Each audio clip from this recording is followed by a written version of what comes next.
12 Epsilon Eridani IV Chapter 1 Missio. Chapter 1 Missio. March 6, 2544, 21:10 hours military calendar. Epsilon Eridani System, near Epsilon Eridani IV.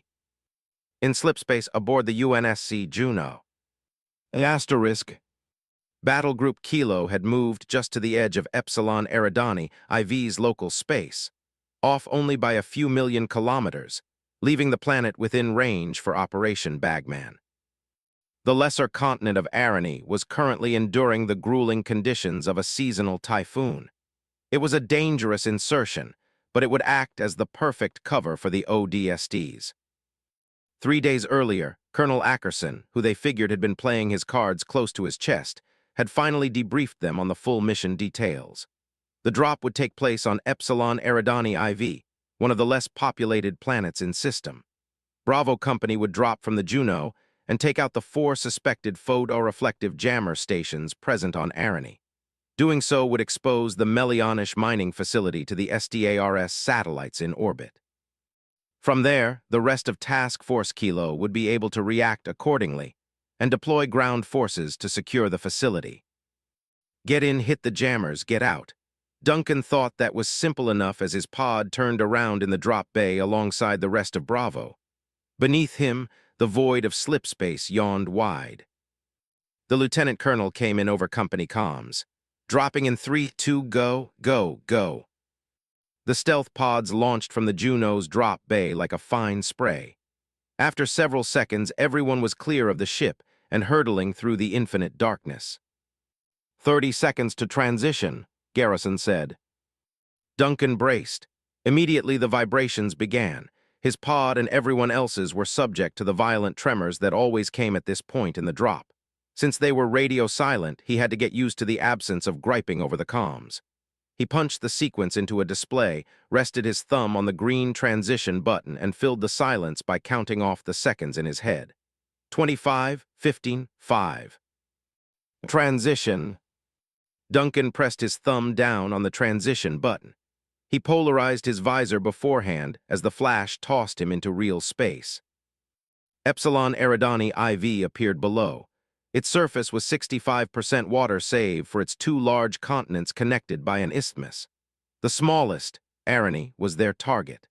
Duncan increased the magnification on one of his displays, which captured the large hurricane-like weather formation currently cycling through southeast Arani. Their drop zone was somewhere just beneath that. A string of coordinates came onto another display showing him where he needed to be in the wedge formation. Duncan piloted his pod in that direction and came in alongside Deeks and Yuri. That was worrying. He hoped Yuri wouldn't try any stunts this time around. From what Ackerson had told them about who and what was waiting for them down there was no place for it. Bravo Company carried on for another 30 seconds in the general direction of the typhoon before breaking up into their platoon clusters a minute earlier than usual. That was to compensate for the large weather disturbance that could potentially disrupt their drop early on. First and second platoons were close together since they were hitting the same target, the southeast jammer station. The regular reentry flames began at 2 minutes. At 1 minute they deployed their drag chutes. Duncan and probably the rest of Epsilon breathed a sigh of relief once they saw Yuri pop his chute as well. That meant he was at least taking this seriously. Thinking on it again, maybe their being relieved that he actually slowed down on time said something about him as an ODST. It was something Duncan found almost admirable, because while everyone else was busy jumping feet first into hell, Yuri preferred going head first. At 30 seconds, the troopers plunged through the murky clouds of the typhoon. Thunder roared like artillery batteries all around them. The inside of Duncan's pod darkened save for the lights from the buttons and interfaces lining its interior. Heavy rainfall pelted his viewport. A bolt of light flashed so close that his helmet was forced to polarize to maximum tint to protect him from being blinded outright. The resulting thunder rattled the pod. At 10 seconds, he emerged beneath the storm. The surface was left in a state of artificial nighttime due to the overhanging cloud cover, leaving him to make out the vague shapes of a dense forest. The occasional flash of distant lightning would illuminate the region, allowing him to make out the tropical foliage waiting below. It also let him see the other pods descending. But something was off. He looked closer and wondered why they were so distant. Then it clicked. They weren't distant, he was. Duncan had no time to react before his braking thrusters activated. He crashed through the trunk of a thick tree like a missile. He took on a slight spin before hitting the ground. His momentum caused his pod to bounce. The braking thrusters, still active, made him skid several meters across the ground before crashing into the mouth of a small cave. Duncan's vision swam with stars from the impact. He forced himself into alertness. He was on the ground in enemy territory now. He looked to his viewport and was worried at seeing loose debris falling all over it. Then he saw them, glowing green eyes that winked open from the other side and stared into his pod. He couldn't tell what it was because of the dark, so he turned on his VISR mode. He never thought he could regret doing something so much in so short a time as he did in that moment. The creature, whatever it was, looked like a profane hybrid between a walrus and a dog. Its brown fur bristled, and its maw opened to bear two enormous tusks, ready to impale him. Duncan quickly reached for the pod's weapon socket, pulled out his M7, flicked the safety, and aimed at the creature. It bit down on the pod. Its powerful bite easily punched a hole through the glass big enough for the arm-sized tusks to get within a few centimeters of his chest plate. With his pod compromised, he chose to at least get out into the open where he would have a better chance of survival. He punched the explosive bolts and the hatch blew off. The animal, with its tusk still embedded in it, was carried along, its blubbery mass tumbling over the muddy ground. Duncan leaped out and crouched behind the pod. He peeked out to observe the animal. It got back onto its hind legs and shook its head wildly. After a few tries, it managed to free its tusks and toss the hatch aside. The lone ODST saw its predatory eyes lock onto him again. He checked his HUD to make sure his M7 had full ammo. Yet merely looking at the size of the creature told him it was useless. Unfortunately, while they had briefed him on mission details, they had failed to inform him about the planet's wildlife. He briefly remembered what he did on that training run at the RTETC and considered whether the same result would apply here. The thunder would drown out any large explosion. He simply needed to time the lightning right. Duncan was just about to reach for a frag when he heard whimpering. He peered back at the creature and saw it galloping towards the cave. It disappeared deep inside. Flashlights were coming through the forests. None of the other pods should have been close enough for anyone from his team to already be here. Unless... He fell back and went prone behind a line of bushes. Two men walked out of the forest with flashlights in one hand and MA-5B assault rifles in the other. They centered their lights on the cave and then on the pod embedded in the entrance. They brought their rifles to bear and slowly approached it. Unbeknownst to them, a suppressor poked through the grass several meters away, tracking them. The VISR mode painted the two contacts in a shade of red, confirming they weren't friendly. Duncan already suspected as much by what they wore. They sported a kind of cut-down ballistic armor with regular fatigues. He realized that it was actually a bastardized version of the BDU that Marines wore.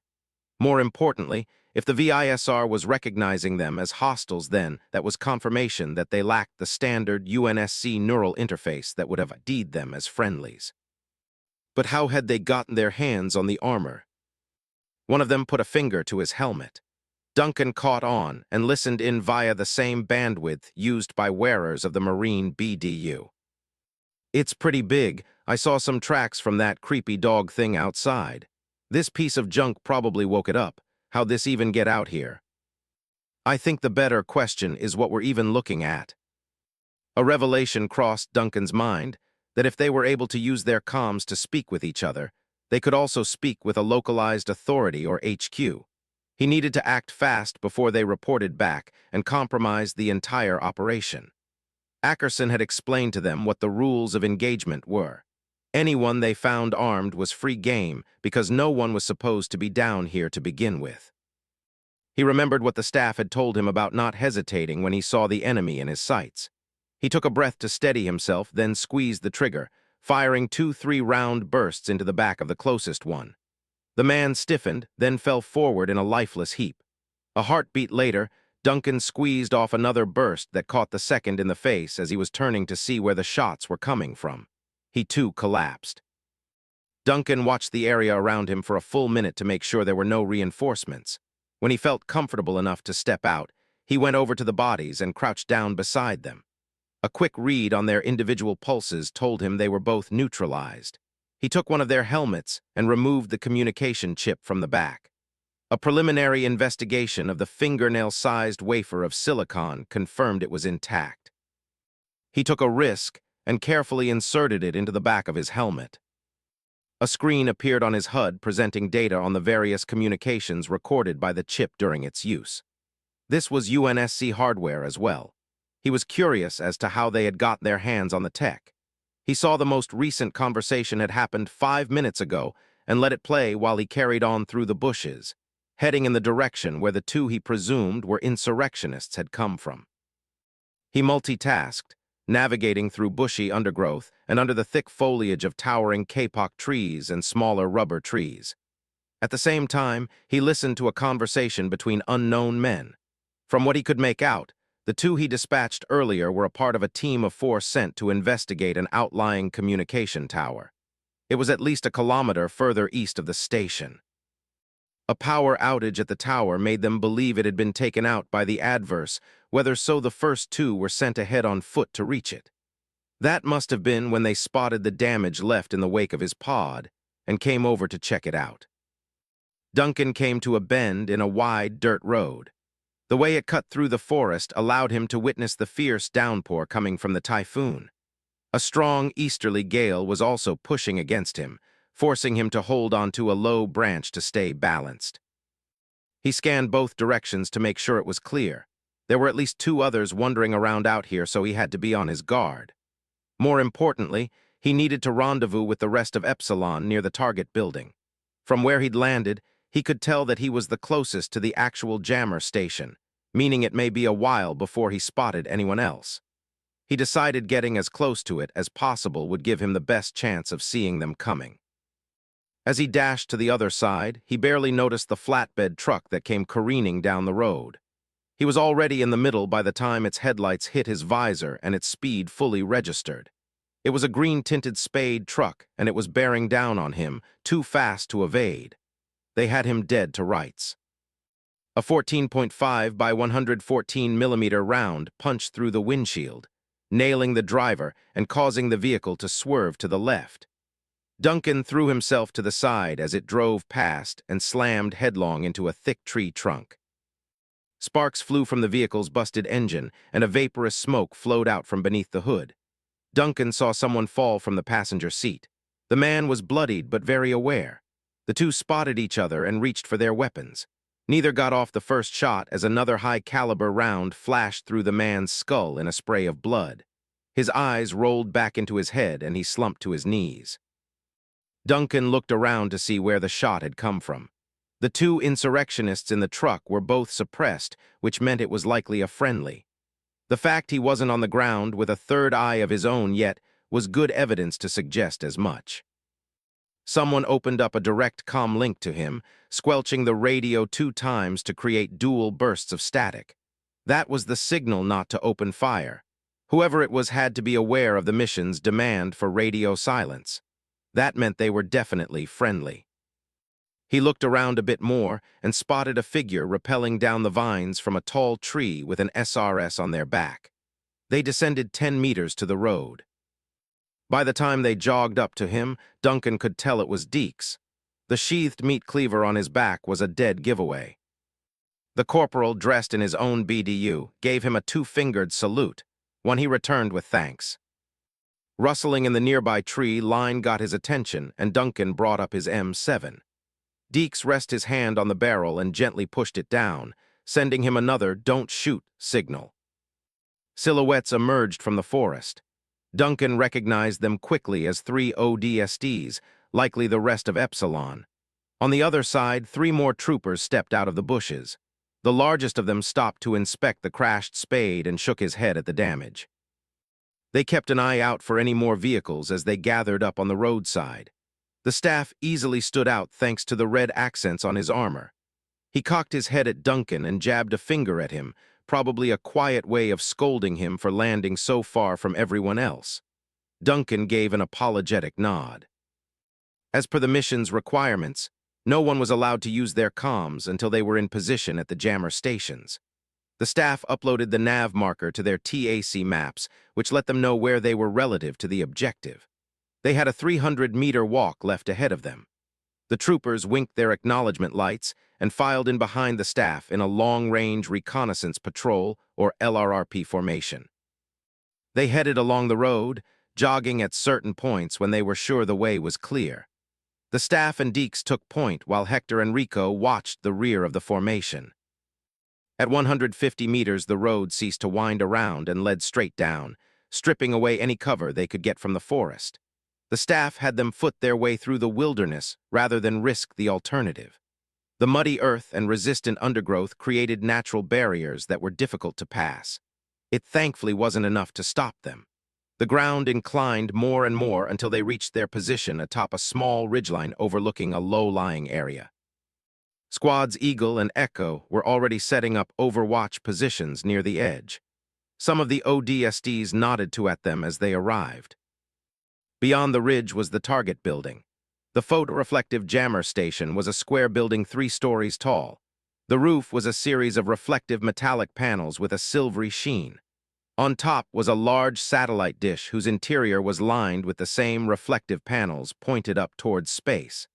The rain pooled inside the dish and washed back out in a continuous stream.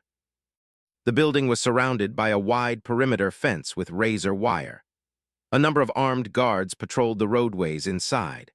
They occasionally came within sight via the red floodlights mounted to the walls of the jammer station, before disappearing again behind the shadows of smaller support buildings, equipment barracks, and transport vehicles.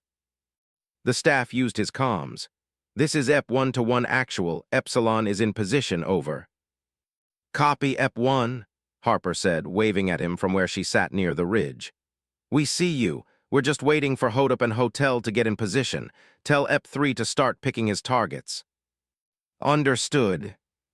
The staff turned to Deeks, who nodded back, and started setting up his sniper. Squads Hodop and Hotel were part of 2nd Platoon, who were supposed to help 1st Platoon in assaulting the southeastern jammer station. The other platoons from Bravo were also operating in a similar binary unit style to hit the other 3 jammers. So far, only Squad Horus was in place on the opposing ridgeline. The waiting wouldn't stop once they got in place, however, because they needed the rest of Bravo to also be ready. It would be a single, synchronized attack on all fronts. Duncan noticed the lieutenant colonel lying prone amongst the rest of the 1st thanks to his larger, left shoulder pauldron accented by a white death's head. He noticed that without it, Garrison would probably have blended right in. The others were simply keeping an eye out on the station, not even fazed by the fact that their overall commanding officer was right beside them. "Heads up 1st Platoon, Hodop and Horus just arrived," Garrison said over company comms. "All right, all platoons are in place. Bravo, move into position. Once your unit's sharpshooters neutralize most of the security, advance on the jammers." Like everyone else, Duncan checked his weapon, ejecting the half-spent clip and slapping in a new one before joining his squad assembling near the slope of the ridge. 3-2-1 green light, green light. The ODSTs moved out, leaving Deeks and another sniper behind. The groups remained hidden as they advanced down the foliage-covered slope. Once they reached the base of the incline, they spread out into a line with 2 meters space between each trooper. Then they slowly advanced through the trees towards the distant perimeter gates. As they went, Duncan could overhear Deeks on the comms. "EP 3 to Echo 5, Hotel 7 and Hodop 3, I've got eyes on at least 16 guards here. Confirm, over." "This is Hodop 3, add about 4 more to the count. We've got a crew stationed near the motor pool playing cards." "EP 3, I see him. Got my sights on the one sitting on the hood of the flatbed." "Echo 5, I've got my eyes on the old Smoky lighting up next to him." "Hotel 7, I'm calling curly hair crouching near the first 2. Man, this guy's got a pretty good hand. Sure we can't let him play it first?" "No," came the simple reply from Hodop 3. "And I've got his friend with the sword tats. Seeing what this guy's packing, he's gonna wipe the floor with curls anyway. Might as well spare him the embarrassment. How good. Royal flush. Dang, poor guy won't know what hit him after that. On 3, Deke said. 1 to 2. Duncan heard a suppressed shot fly overhead, barely perceptible over the rumbling thunder. They're down, wait, someone finish off curls. Hotel 7, I've got it, okay, who's next? Echo 5 to Ep 3, I'm looking at a 2-man patrol passing near the southern gate. I'm tracking the left one now, over. I see them. Okay, I've got the one on the right. Wait until they walk out of that floodlight and behind the containers. 3 seconds passed, then Duncan heard another subtle shot wisp overhead. Patrol neutralized, move on to the next one. It carried on like that for a full minute as the rest of the ODSTs advanced on the fence. By the time they had reached the forest edge, the snipers were still going at it. Hotel 7 to Ep 3, see those 2 hanging around the orange car. I've got the right one. Ep 3, I see them. I've got the guy on the left. That orange car looks pretty nice, right? Another shot. It's a red car now. Hotel 7 whistled in astonishment over comms. Woo, 2 for 1, not bad. Ep 3, that's less work for me. This is Hold 3, my corner's clear. Echo 5, same on my end. Ep 3 to Neptune Actual, green light on the jammer station, over. Understood. The lieutenant colonel responded, then switched to company comms. First platoon, second platoon, have your breaching teams move in on the doors. Everyone else hold your positions on the perimeter. Let's move. The troopers emerged from the forest. Several of them pulled out wire cutters, quickly forming holes in the wire that the ODSTs stormed through. Duncan joined the rest of Epsilon on the other side as they headed for the jammer station, while squads Eagle and Echo stayed behind to form defensive positions. On the way, they passed over the bodies of those the snipers had taken out. Duncan spotted 2 guards slumped over opposite sides of the hood of an orange car, their blood painting the vehicle a dark crimson. The squad came up the steps onto the porch surrounding the first level. The staff pointed to Rico and Nova, then to the door. The 2 nodded and manned either side while the rest of the squad stacked up against the wall behind them. Rico was about to tie a breaching charge to the doorknob when Nova held up a finger. He stared at her incredulously as she reached for the handle and twisted it, earning a light click. Nova turned back to Rico. He shook his head, sighing over comms. Buzzkill. Hold 5, Nova commed. Try the knob first. A few seconds later, Hold 5 calmed in. Doors open, he said, half laughing. Guess we're going in quiet. Nova looked to the staff, who nodded. She quietly opened the door and stepped inside, her M7 leading. Rico followed her in. Then, 2 at a time, the rest of the squad filtered inside until Hector brought up the rear. The hallway they entered reminded Duncan of the WMD retrieval exercise back at Ravenport. Thankfully, this time the lights were on. They checked one room at a time, clearing the empty ones. The first level seemed to be primarily comprised of empty barracks. The occasional straggler they came across found themselves on the receiving end of suppressed, led if they saw the ODSTs and raised a rifle or pistol. Those that didn't see them coming were caught in unbreakable chokeholds by gauntleted arms until they passed out. Zach secured them with plastic handcuffs on their arms and legs so they wouldn't be any trouble. They cleared their half of the first floor easily enough and met up with Squad Hodop at the stairs, then proceeded to the second floor. They gunned down those they needed to and restrained the unwary and those that surrendered without protest. None were ever able to scream. They went up on the third floor and repeated the process with everyone they came across. It wasn't long before both squads had stacked up on either side of a reinforced metal door that had to lead to the control center. Rico and the Hodop's demolition specialist scrutinized it. Nova reached over and finagled with the knob just to make sure, although she caught a wag of the finger from Rico. Not this time, Damaroja, he said. This one requires a more delicate touch. He reached into his rucksack and pulled out a square breaching charge the size of his helmet. He worked with Hodop's specialist to prepare it. Once it was ready, they lightly pushed it against the door, which caused its sticky underside to adhere. While he let his coworker retreat, Rico nodded to the staff to get ready. He pressed the large red button on the center and rushed to the side. A second later, the door exploded inward, the large slab of metal flying through the air and hitting something inside. "Go, go, go," the staff said. The ODSTs stormed into what was a U-shaped room. The door had actually landed on one of the persons working inside, rendering him unconscious. With weapons raised, they turned on their external comms and shouted at the people within to get down.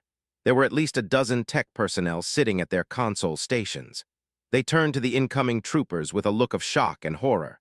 One of them, closer to the far end, got up and pulled out her pistol. A second later, her bullet-riddled body fell to the floor. The other 11 were a bit smarter and held their hands up. The ODSTs patted them down and snapped plastic handcuffs onto them before leading them out of the room. "EP8, get on it," the staff said. Duncan gave him the thumbs up. Now came his part in the mission. He searched around the consoles and spotted the one he was looking for.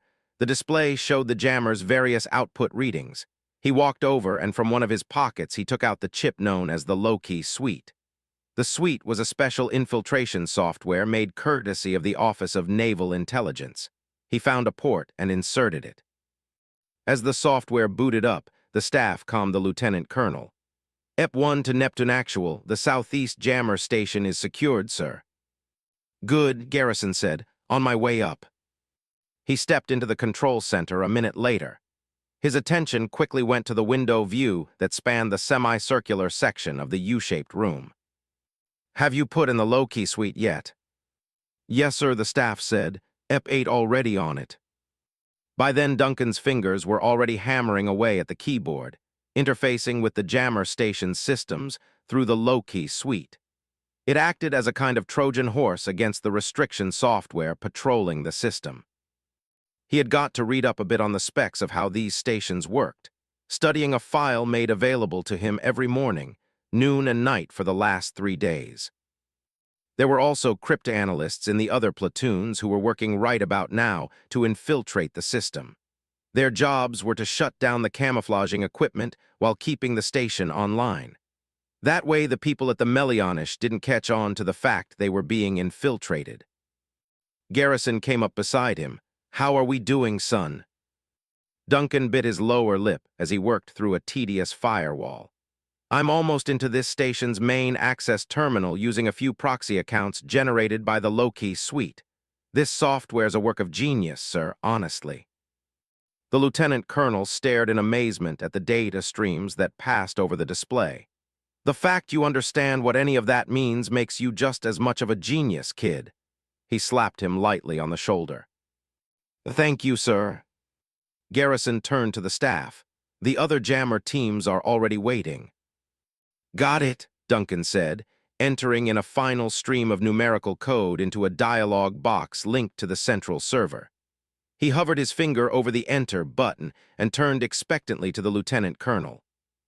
Behind his visor, the older ODST grinned with satisfaction, then spoke over company comms. "All jammer teams enter the kill code on my mark. 3-2 mark." Duncan pressed the Enter button.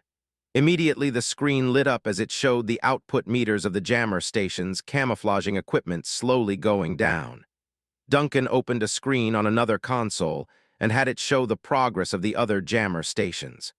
The readouts from their camouflaging equipment was also on the decline. Duncan huffed in amazement, "And they're down." The last output readings ended in 0% across the board. Garrison breathed a sigh of relief. So did Duncan. Their job here was done, now for the main show. "This is EP3 to Neptune Actual." Deeks came in over company comms. Did we order another 4 pods, sir?" "What are you looking at, EP3? Garrison asked. 4 stealth pods inbound." A trace of concern entered his voice. "They're headed straight for the Melianish." Garrison saw a door and strode outside onto a balcony surrounding the control center. Duncan shifted over to the windows of the room and looked up. Sure enough, he saw 4 stealth pods, their pods, zooming through the clouds, headed straight for the Melianish. "EP8, heil those pods now," Garrison growled. Duncan tried but got no response. Nothing, sir. They've got friendly IFFs, but they're not ODST. Garrison growled in irritation and tried using company comms. Stealth pods en route to the Melianish. Identify yourself immediately. What happened next no one quite understood. The stealth pods answered, but not verbally. Rather, an automated code appeared on their HUDs. Code 392. Duncan recognized it. It was a simple UNSC code that told the receiver that the sender was on a high-priority mission and unable to communicate. It was used often by prowlers to ignore hails from other ships when they were on missions. Sir. He was caught off guard by the way the lieutenant colonel just stared up at the pods. At length he answered, his voice cold and somewhat confused. Who are they? That was all he managed to say before one of the monitors near Duncan sounded an alarm. He dashed over to investigate. When he realized what he was looking at, his eyes went wide. Sir, a ship just arrived into local space. That caught Garrison's attention. He strode back inside and joined the staff as they gathered around Duncan. Is it ours? He asked. Duncan could only shake his head. Someone else. The system's ship registries identified it as a merchant-class vessel called the Omen. A moment later, a communication display winked on. Duncan felt his mouth go dry. He slowly turned to the staff and the lieutenant colonel. There, hailing us. Garrison took off his helmet and ran a hand over his white hair as looked out to the cloudy skies overhead. He sighed under his breath. What is going on here? Missio Mission 13, Epsilon Eridani IV Chapter 2, Dis. Chapter 2, Dis. March 6, 2544, 21, 37 hours military calendar. Epsilon Eridani System, Epsilon Eridani IV. Near the Melianish mining facility. Asterisk. Where's Officer Lansky? I need to speak with her. Garrison scratched his head as he stared at the active comm station. Like I told you, sir, Lansky's out for the day. I'm her replacement. On the other end of the link, the captain of the Omen went silent, seemingly considering something. He spoke again. Is the shipment ready? It already cost me an arm and a leg to get this far in without getting tracked by the UNSC. Garrison gritted his teeth. I'm sorry, Cap, the shipment's been delayed. You're kidding. The captain huffed in frustration. You guys can't be serious. We're sorry, but... Sorry. You want me to pop a squat this close to reach for an hour and that's all you got? Listen, new guy, you better get Lansky from whatever hole she crawled down into and get her on the line now, or I promise that I'm gonna make life hell for you. You get me? Garrison was unimpressed. He'd heard better threats against his life before. He glanced over at the dead body of the female officer that had tried to pull out her pistol. She was still staring up at the ceiling, splotches of her own blood covering the Y in Lansky on her name tag. I'll get her as soon as I can, sir, Garrison said. Just please wah. The Omen's captain shut off the comm link, leaving the lieutenant colonel to stare with faint annoyance at the console. He turned to Duncan, who was still sitting at a nearby station, watching the whole exchange. And you're sure the main facility didn't hear that? Duncan nodded.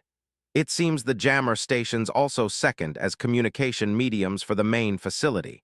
I made sure no one over there heard anything over here, so we're still golden, sir. Right, Garrison sighed and slid his helmet back on. That's one problem we won't have to deal with for a minute. Time for the other one. Minutes earlier, Garrison had decided to take the call from the Omen. While it was a risk, they needed to know what the ship's purpose was relative to the mining facility. Now at least, they had a better clue and, in summation, a better picture of the entire operation on Epsilon Eridani IV. It was easy enough to put the dots together that the shipment the Omen's captain sought was likely gold. From what he had said about being so close to reach, it suggested that the Melianish may be exporting gold beyond the supposed account linked to the Molnar.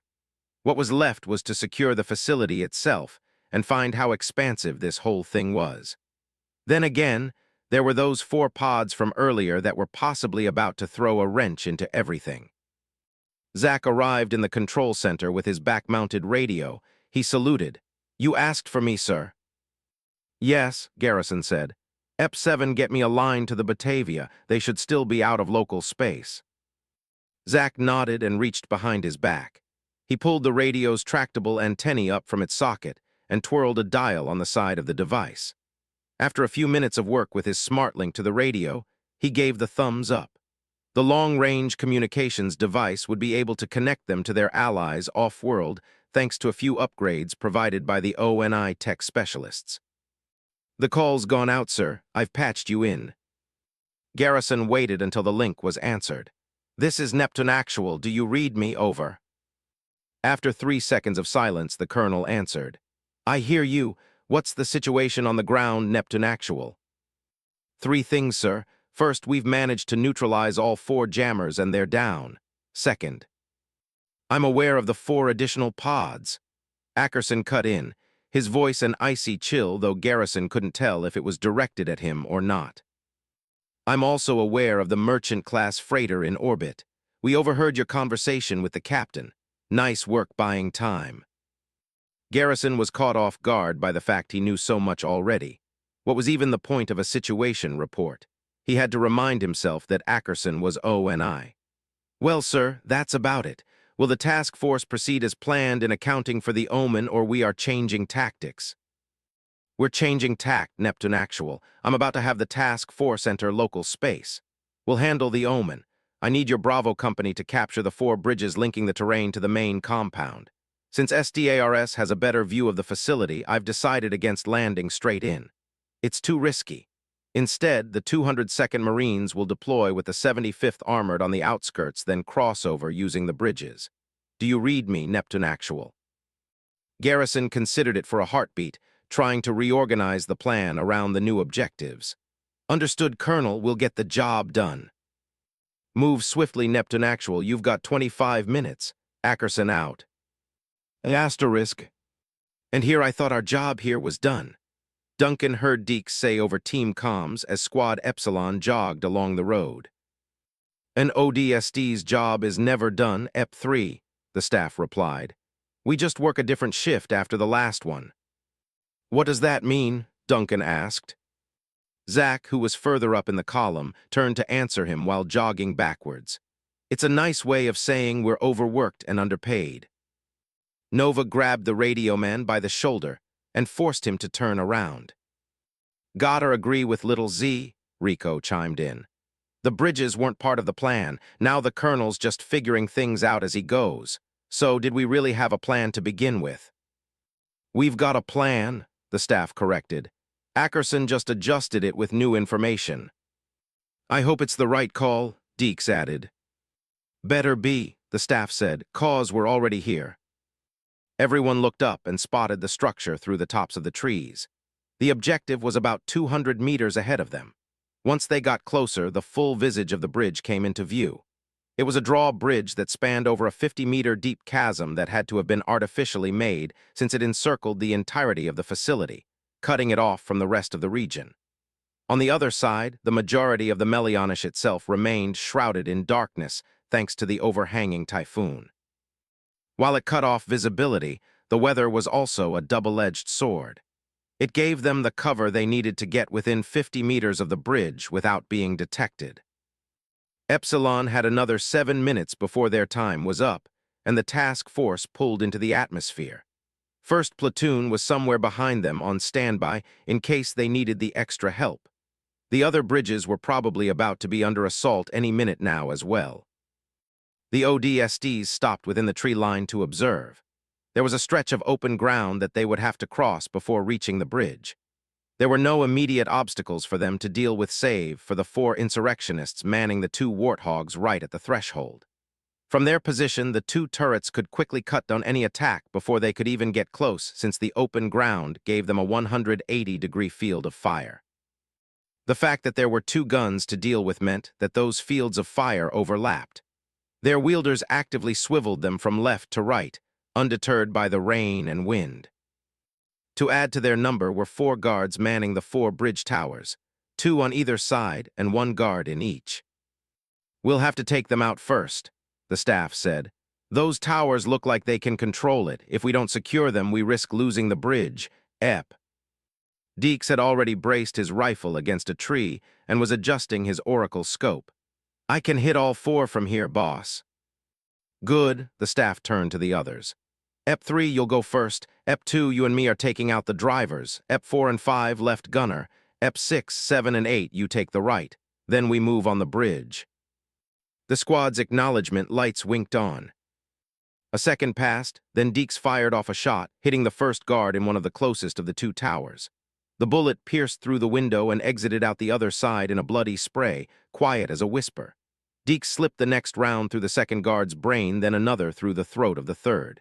He fired the last shot just as the 4th guard was turning in his seat. Instead of plunging through his eye, it hit him in the shoulder. He winced and fell out of his chair, out of sight. Crap, Deeks hissed. He quickly turned to the staff and did a cutting gesture across his neck.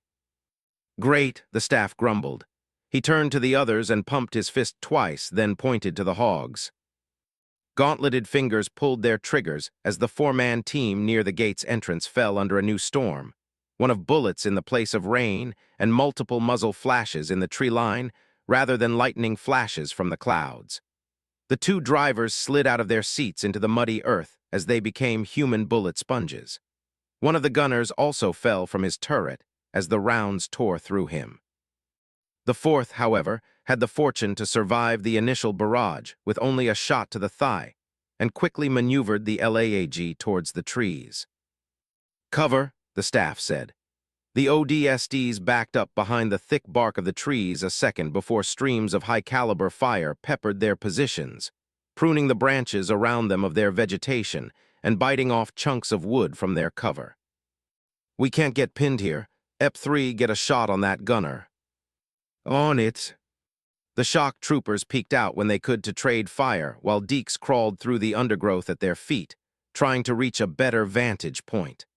Then the loud groan of interlocking metal gears caught everyone's attention. Behind the gunner, the drawbridge was active. Both sides of it were slowly rising up, leaving a growing gap between them. Ep 3, the staff, alarmed at the bridge, rounded on the distant sniper just as he fired off a final shot. The last turret fell silent. Green light on the bridge, Deeks said. The staff slid around his tree cover. Seeing the bridge still rising, he placed a nav marker at the threshold. The rest of the squad winked their acknowledgement lights and emerged in unison from the tree line. They strode towards the objective while keeping their eyes out in case any more threats materialized. So far, the singular threat they faced was the fact that by the time they got onto their side of the bridge, it would be too far removed from the opposite side for them to jump. Nova rushed into one of the towers and raced up to the top. She appeared in the window seconds later and shook her head. It's no good. The guy on the other side must have overridden it. The staff didn't waste a moment on the news and placed a nav marker on one of the hogs. Ep 8, get on the gun. Ep 4, get the wheel, he shouted, racing for the vehicle. We're jumping this thing. Duncan and Hector followed close behind and hopped into their stations while the staff took shotgun. Hector turned them around to face the bridge. By then they were looking at a steepening incline. Hector slammed his boot down on the accelerator, sending them rocketing up the acute bridgeway. The tough tires clutching the surface groaned in protest at the stress. Duncan grabbed the turret's handles to keep from falling back, his legs practically dangling over the edge. The bridge had almost risen to a 90-degree angle as they reached the top. Hector pushed the gas to the breaking point. Here we go. The hog arced through the air and over the gap. Their momentum carried them to the other side. The wheels screeched across the surface as Hector eased off the accelerator and started to brake. But the acceleration was too much. The hog tipped forward and tumbled end over end down the remaining length of the bridge. Duncan had to crouch down and hug the stalk of the LAAG to keep from being thrown free or crushed. The world briefly spiraled around him, then came to a jarring stop as they crash-landed at the bottom of the bridge. He gave thanks that the vehicle proved to be more cat-like than hog-like since they landed wheels first. The fact it was still operational after that was a miracle. Duncan risked getting back onto the gun, peeked through his weapon's sights and grimaced. A few meters away were a dozen armed guards who had stopped just short of the bridge. They had probably come to investigate the shooting on the other side. The last thing they'd expected was to see one of their own hogs jumping the near-vertical incline and surviving the landing, or to see 3 orbital drop shock troopers staring right back at them from the seats. The troopers were the first to shake of the shock at the situation. Duncan and the staff opened fire, the former using long bursts while the staff picked out the more heavily armed in the group. 4 out of the response team had been dropped before the others finally responded, scattering for cover and returning fire. Hector steered over to the closest bridge tower and whipped out his own assault rifle to get in on the action. "EP8, get the bridge controls and bring it down now," the staff said, leaping out. Duncan flashed his acknowledgement light and jumped off the turret, leaving the man free to hop on and shower the enemy in suppressing fire. He headed for the nearby tower. He kicked in the door and cleared the inside. There was a staircase leading to the top. He dashed up the stairs while remaining vigilant of the upper levels. He found the door on the top floor locked, shot off the hinges, and slammed his armored body through the frame. The room inside was clear save for the man lying in a pool of his own blood on the floor. His hand rested on a red lever. He had likely pulled it to raise the bridge right before he bled out. Duncan grabbed the lever and pulled it to the opposite end. The bridge's interlocking gear mechanisms came to life once more. He came to a window and saw the 2 separate parts of the bridge starting to descend. "EP8 to EP1, the bridge is coming back down, sir." Duncan came over to where he could see the staff and saw him and Hector holding out against a growing number of insurrectionists. The staff refocused on one building where a line of windows was being used as a vantage point and fired into them in a long strafe. Broken glass and blood flew out. "Good, Epsilon, rendezvous at our position the moment you're able to cross. We need to hold this side of the bridge until reinforcements arrive." "Reinforcements are already here," Harper said over comms. "Figured you guys could use a hand once you went loud." Duncan ran back to the window to see ODSTs leaping from one side of the bridge to the next even before it had fully descended. There was more than Squad Epsilon's far share of manpower coming over, meaning Squads Eagle and Echo had committed to the fight. The troopers slid down the other side and ran over to form a semicircular perimeter around the hog. They greeted the guards shooting at them with the same courtesy, although with far more precise lethality. Duncan joined in and fired on the growing number of enemies that had started to gather in the surrounding structures of the Melianish. "1 actual to 1st platoon," Harper said. "We hold this position until our backup arrives. Until then, we secure this as our foothold. Let's go." Asterisk. Colonel Ackerson stood on the bridge of the UNSC Batavia as it emerged from the darkness of slipspace and into Epsilon Eridani IV's local space. The planet loomed in front of them, and so did the merchant ship called the Omen. The freighter was already in their sights, easy pickings for a single Mac strike or Archer missile barrage. He could have even had one of the ship's 2 Shiva-class nuclear missiles launched at it to obliterate it and its crew on a whim. The very notion that he had so much power ready to rain down over such an unsuspecting foe gave him a tinge of amusement that had festered in the back of his mind since the lieutenant debriefing. But as much as he enjoyed the thought, that wasn't what was required for this situation. The situation required diplomacy, and if all else failed, brute force. He had led the entirety of Task Force Kilo on a short slipspace jump towards the planet, covering several million kilometers in a span of about 5 seconds. He had barely noticed the transition at all. Now, the battle group of 3 Paris-class heavy cruisers were bound for the upper atmosphere. As he had ordered its captain to do beforehand, the Orion didn't waste any time once it returned to real space and bared down on the Omen. Ackerson turned to the communications officer on the Batavia. "Is the channel open?" The woman nodded back from her console. "We should be able to hear them, sir." "Good," Ackerson said and listened in. The captain of the Orion hailed the Omen. "This is UNSC Navy ship Orion to merchant-class freighter Omen. We're coming aboard your ship. Disengage your slipspace drive and all onboard weapons immediately, or we will fire on you." The threat was met with radio silence. The captain tried again. "This is UNSC." This time the answer came as the Batavia's weapons officer flinched. Multiple heat signatures detected along the Omen's hull. Sir, they've got Archer missiles and preparing to fire. Captain Leides, an older naval officer currently under Ackerson's command, stood ramrod straight in his command chair. Prepare a MAC round. Doyle, get me firing coordinates on that ship. That won't be necessary, Ackerson said with amazing calm, so much so that it inadvertently unnerved the bridge crew. Everyone inclusive of Leides stared at him in confusion while the colonel himself observed the lessening gap between the Omen and the Orion. But sir, the captain protested, we've already won this fight, Leides. He turned back, catching the man off guard with his amused smirk. The other side just doesn't know it yet. He turned back to the view. Orion, do not open fire on the Omen. We need to investigate their cargo. Continue on as planned. A moment later, the Orion's captain responded, his voice increasingly uncertain. Understood, sir, remaining on intercept course. Leides tried to grasp what was happening in front of him. Ackerson could tell by the confusion in his reflection that he wasn't connecting the dots. Poor soul. Sir, it's a suicide charge. We need to. Ackerson raised a hand to quiet the man. No need, he snapped his fingers. The moment he did, a spark of light appeared on the Omen. What was momentarily a spark suddenly broke out into a lightning storm of electrical energy that surged through the hull. Then just as quickly as it came, the surge was gone. Weapons Officer Doyle turned to his console with a look of disbelief. Sirs, the Omen's power signatures are down across the board. He slowly turned in his chair to look at the captain. They're dead in the water.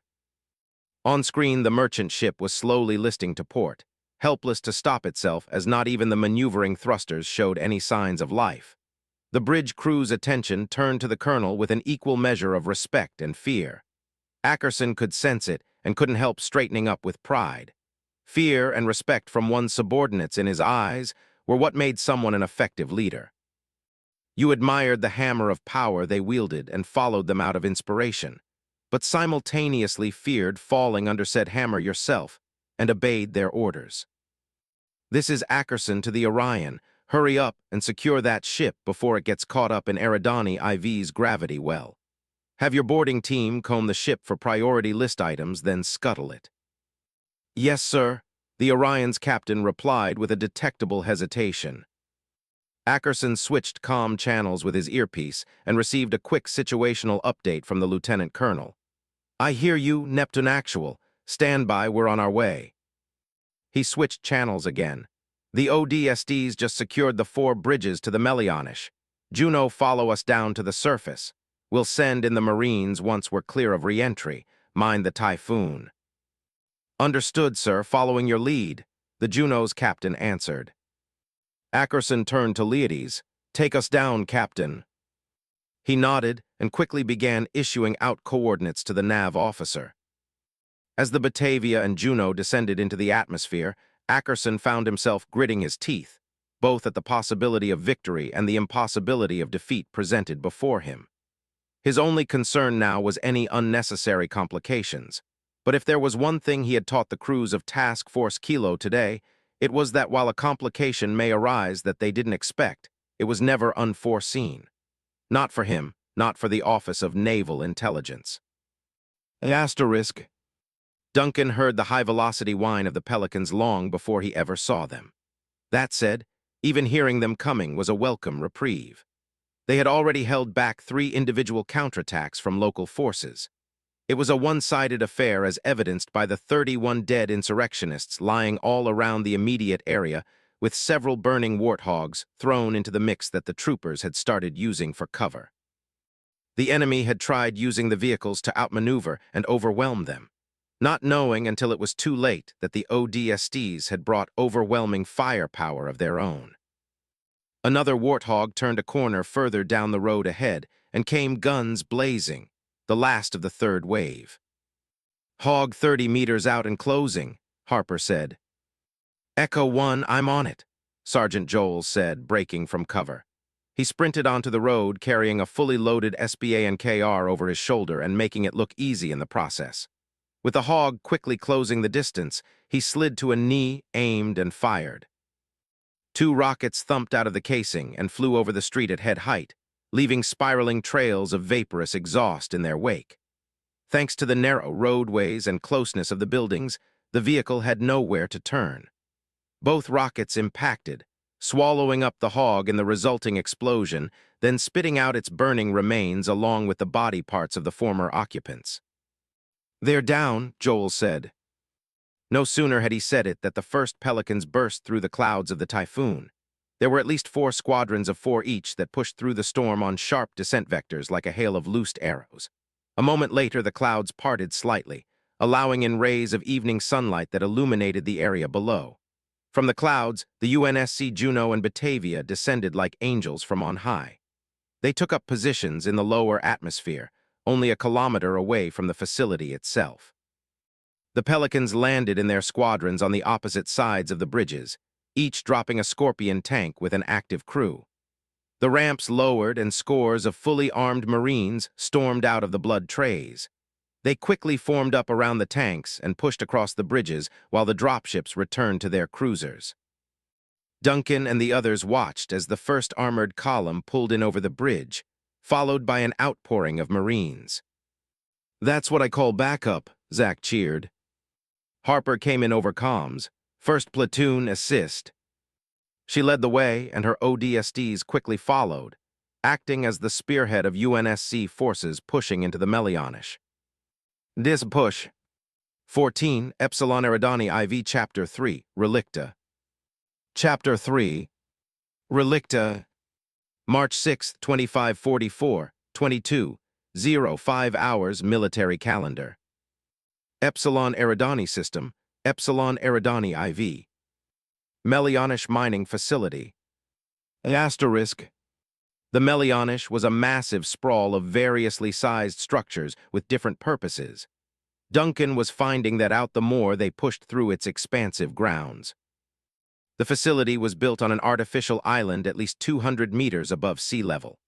The landlocked island was separated by 4 walls that partitioned it in the shape of an X in congruence with the 4 bridges. The bulk of the fighting was currently taking place within those 4 inlets. There were multi-story barracks where the occupants who had been sleeping only minutes earlier were struggling to don armor and load rifles as their comrades fired from open windows at the approaching enemy.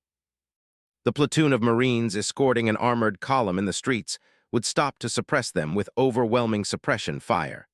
They would hold them long enough for one of the M808 battle tanks to aim at the buildings.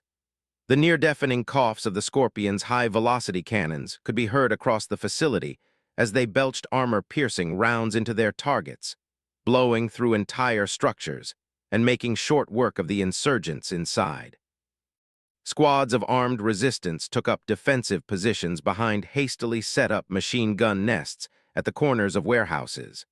Whenever they managed to pin down a squad of advancing Marines, they were swiftly pointed out to one of the 4 Pelicans circling the facility on overwatch. A quick strafing run by the dropships would tear the machine gun crews apart. RPG teams stormed out onto rooftops and took aim at the patrolling Pelicans, locking on and firing. But the pilots would detect the incoming missiles well in advance, using their turrets to take them out or deploying chaff to throw them off. The RPG teams quickly fall quiet once armor-piercing rounds slammed into them and turret fire from above cut them down. Marines kicked in doors and shot their way through hallways filled with armed occupants, restraining and arresting those they could. Operation Bagman had accomplished its goal of catching the insurrectionists off guard. They were kicking their teeth in at every turn and cutting them down in every firefight. The final objective was already in sight, the Melianish's main executive building. It was a 10-story tall cylindrical structure based at the facility's center. If Major Benjamin Kirkley, the insurrectionist HVI, was actually here, the executive building presented their best chances of finding him. There was only one major concern: the 3 aircraft hangars near the southern inlet. That was 1st Platoon's target. Following a direct order from Colonel Ackerson, the ODSTs were making their way up a street towards the 3 buildings. If the enemy had any offensive aerial assets, then they had to be neutralized before they could be put into play. At least 2 squads of the Melianish residents were trying to mount a tactical retreat towards the hangars, firing at the troopers while falling back building by building. Squads Eagle, Echo, and Epsilon were making quick work of them as they gave chase. But there was something that bothered Duncan, and though they hadn't said anything, he figured the others were probably worried about it as well. 10 minutes had passed since the UNSC forces broke out from the bridges into the rest of the facility. Yet throughout the fighting, they had found bodies of dead insurrectionists who looked like they were on patrol when they were suddenly taken out. They found 5 dead guards already. That wasn't the strange part, however. The strangeness surrounded the fact that they found the bodies where no UNSC personnel had been yet. They were already ahead of the Marines and tanks pushing up through their side of the facility. In addition, they found 2 of the guards had died from extreme blunt force trauma that, upon closer investigation, could only have logically come from being hit by a truck. But there were no signs of vehicle debris anywhere. That wasn't to mention that they discovered all the bodies in alleyways, as if purposefully hidden from sight. Then there were the boot prints. The troopers found them every so often in the earthy ground. They were bigger than their own boots by a whole order of magnitude. Whoever had made them had to be considerably heavy since there were prints made in the cracked tarmac of the roads they came across, most of which were far apart like what a person would see if they ran on a sandy beach. That suggested a degree of speed and weight that was unprecedented, and as even Deeks admitted, somewhat unnerving. Moreover, their direction indicated they were heading towards the executive building. "Focus on the mission, people," Captain Harper said when they found a 6th body whose disjointed and crumpled state made it look like an elephant was the prime suspect. "We secure the hangars first and ask questions later." "HA-1, actual," Zach stammered over comms. How much later, because I'm starting to get a little worried here. I mean, who offed these guys, caused the Marines are still back there and it wasn't us." Duncan's thoughts flickered to the 4 extra stealth pods that came in seconds after they shut down the jammers. He felt he both knew the answer and didn't know simultaneously. The entirety of Bravo Company landed at the same time. So, who were the 4 late arrivals? "Like I said," Harper replied, "questions can come later." First platoon carried on, chasing after the nav marker that the captain set on their HUDs. The unit turned a corner and found what they were looking for. It was the 3 hangars, and their doors were already rolling open. The first Pelican that emerged from the closest hangar caught the troopers by surprise and made them stop in their tracks. Then a second dropship came out from the second hangar. Now they knew for sure that the insurrectionists hadn't only gotten their hands on UNSC equipment, but their vehicles as well. To make matters worse, the last hangar produced a dropship armed on both its port and starboard sides with attached missile pods. While the first 2 dropships turned and started away from the facility, the last rotated to face the incoming troopers. "Gunship," Rico shouted. "Cover," Harper ordered. The ODSTs sidestepped into nearby alleyways or threw themselves through glass windows, landing inside of empty barracks. The Pelican gunship fired several Anvil IASM missiles that thumped from the pods and spiraled towards them. The explosions blew deep craters in the ground and tore out chunks from the surrounding structures, but left everyone virtually unhurt.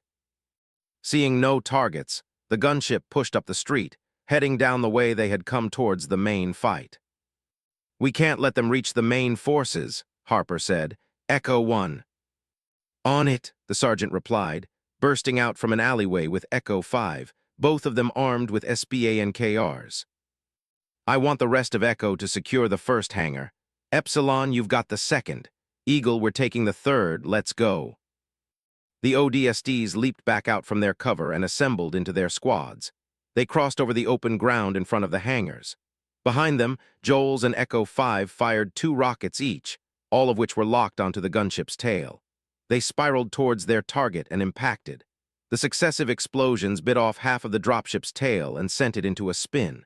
It disappeared behind a building, and its crash landing thundered across the area a second later. "Gunship's down," Joel said with a hint of pride, fist bumping Echo 5 before jogging back towards the others. The ODSTs stacked up at the entrance to their hangars then stepped in, weapons raised. In Epsilon's hangar, Duncan could see that there was still one more Pelican left inside, preparing to take off. A squad of 5 insurrectionists were trying to load a large crate into the blood tray, then stopped dead once they spotted the troopers coming in. 3 raised their weapons while the other 2 fought to push the crate inside.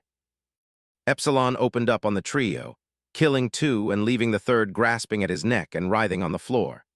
One of the 2 at the Pelican, presumably the pilot, raced up into the cockpit, grabbed the controls and started firing the turret, forcing them to momentarily shelter behind empty crates. Deeks quickly peeked out and fired a single sniper round through the cockpit window where he assumed the pilot's seat would be, ending the situation before it could get too out of hand. They approached the Pelican from both sides and found the last guy crouching with an M6 pistol in hand, ready for a last stand. He never got that chance. The staff easily knocked him unconscious with a rifle butt to the left temple. "This is EP 1-1 actual," the staff calmed. "We've secured a Pelican here." "Echo 1-1 actual. Our situation is the same as Epsilon's, over." "1 actual copies all," Harper said. "All 3 hangars are secured. Check the crates and get your hands on any cargo manifests if you can find them. We need to know what these guys were carrying." The ODSTs winked their acknowledgement lights. "EP4, the staff said, pointing to one of the crates. "Help me with this one, then get a scan." The 2 grabbed the crate's lid and popped it off while everyone watched. Inside were bars of gold that shined in the overhead lights. Zack reached for one.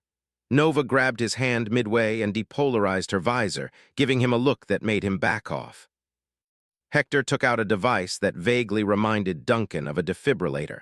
He slowly waved it over the gold once, then twice. The device beeped and sent a reading to his HUD. He double-checked it and nodded at the staff. "The iridium levels match the profile of the gold from the Molnar, sir."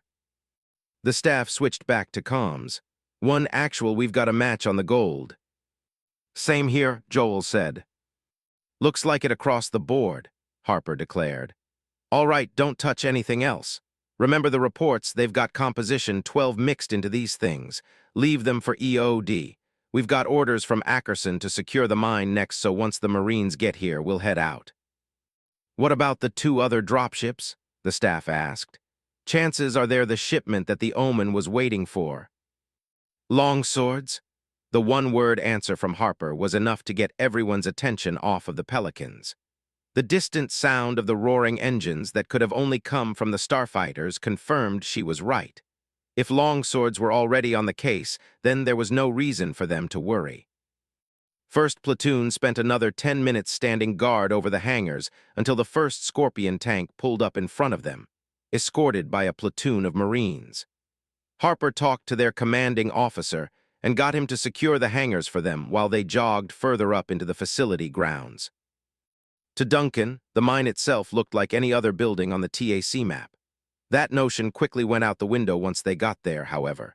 The entrance to the mine was a lift structure that had more in common with a large gantry crane hanging onto a platform that hovered over a vertical shaft.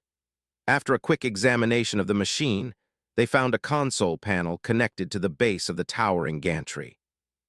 Nova went to work manipulating the controls and found out how to get the lift to descend with a few mental acrobatics of her engineering knowledge. "There are 7 sublevels," Nova said, looking over one of the console's displays that scrolled with data. "The activity logs showing no one's gone down or up since 21:35 hours. The mines start on sublevel 3. Max occupancy for the platform is 16 people, so who's going down first?" "Epsilon, you're coming with my squad. Echo stays topside," Harper ordered. "Let's move." Asterisk. Duncan had never felt so claustrophobic in his life. Not even one of head instructor Dalton's or instructor Mahoney's torture trainings could have prepared him for what was essentially his sense of personal space being waterboarded. Despite the wideness of the platform, the closeness of the shaft walls made him feel like he was slowly suffocating. The topside entrance that grew farther away and smaller with each level they passed did more to worsen the feeling. Still, he kept his cool. There was something about being among battle-hardened counterparts watching his back and needing him to watch theirs that gave him the strength he needed not to give in to his anxieties. Their lives depended on each other's alertness. There was no time or place for angst. He caught himself and realized that he might be getting more of the ODST mindset that the staff told him about. Then again, how long would it take for him to get it down packed? Would he ever get there at all? His thoughts faded away when the platform came to a stop. Immediately in front of them was a diagonal mine shaft heading deeper underground. Varying mineral deposits stuck out in the wall like ancient treasures long buried. Minecarts, some full and some empty, were mounted onto rails running farther down. Shovels, pickaxes, crates, and other pieces of equipment Duncan didn't recognize were left on the floor, indicating the presence of workers. That meant that this wasn't like one of the industrial mines he heard were popular on planets like Estuary, where automated robotics were used. No, they were about to find more people down here and possibly even civilians. That would make running into any firefights that much more complicated. The captain placed another nav marker at the end of the hallway. Eagle 4, take point. Epsilon, take the rear and conduct scans of the material down here. The troopers winked their acknowledgement lights and fell into place. Squad Eagle was the first into the shaft while Epsilon came in behind them. The further down they went, the darker it became, requiring them to rely less on their flashlights and more on their VISR modes. To Duncan, it still had a vaguely unnerving way of making things seem more haunted, especially when he spotted a hostile contact whose form would be illuminated by a menacing red aura. But so far there were no hostiles, just stretch after stretch of empty mine shaft. Hector came up from behind him with the defibrillator lookalike serving as their mineral scanner. He waved it over the walls as they passed by and regularly checked the readings. It's averaging out with predominantly 4 minerals. Specs, the staff asked.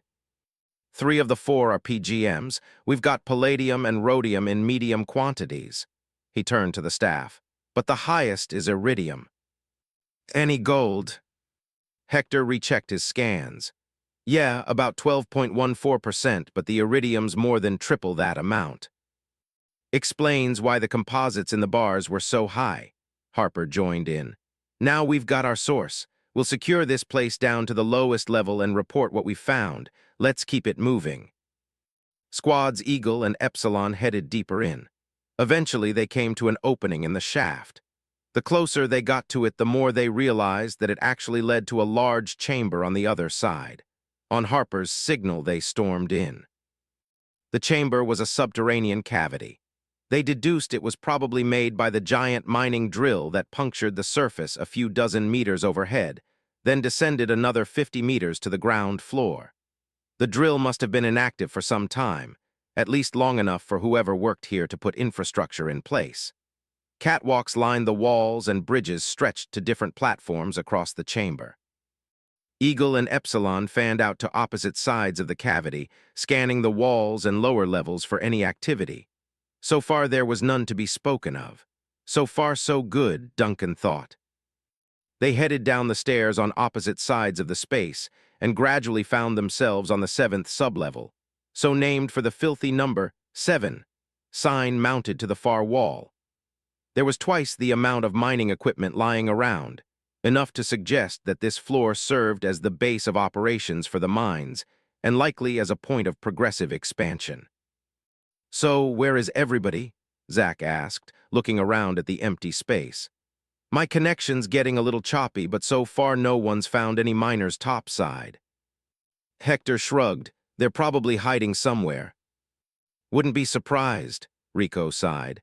We did start shooting people back outside after all. Maybe they're holding out somewhere. Look at the steps. The staff pointed out a number of footprints that coalesced at a point on the ground. He crouched down over it and rubbed his hand over an area of the dirt-covered floor. A seam appeared. He brushed his hand over it some more until he made out a square seam with a handle in the middle. Found something, one actual. The troopers gathered around him. The captain got up close to examine it. Looks like a hatch leading further in. There shouldn't be any more sublevels past 7, though. Unless it's not a level, the staff intoned. He tugged hard at the handle, but after several attempts, it refused to budge. Ep 6, make it quick.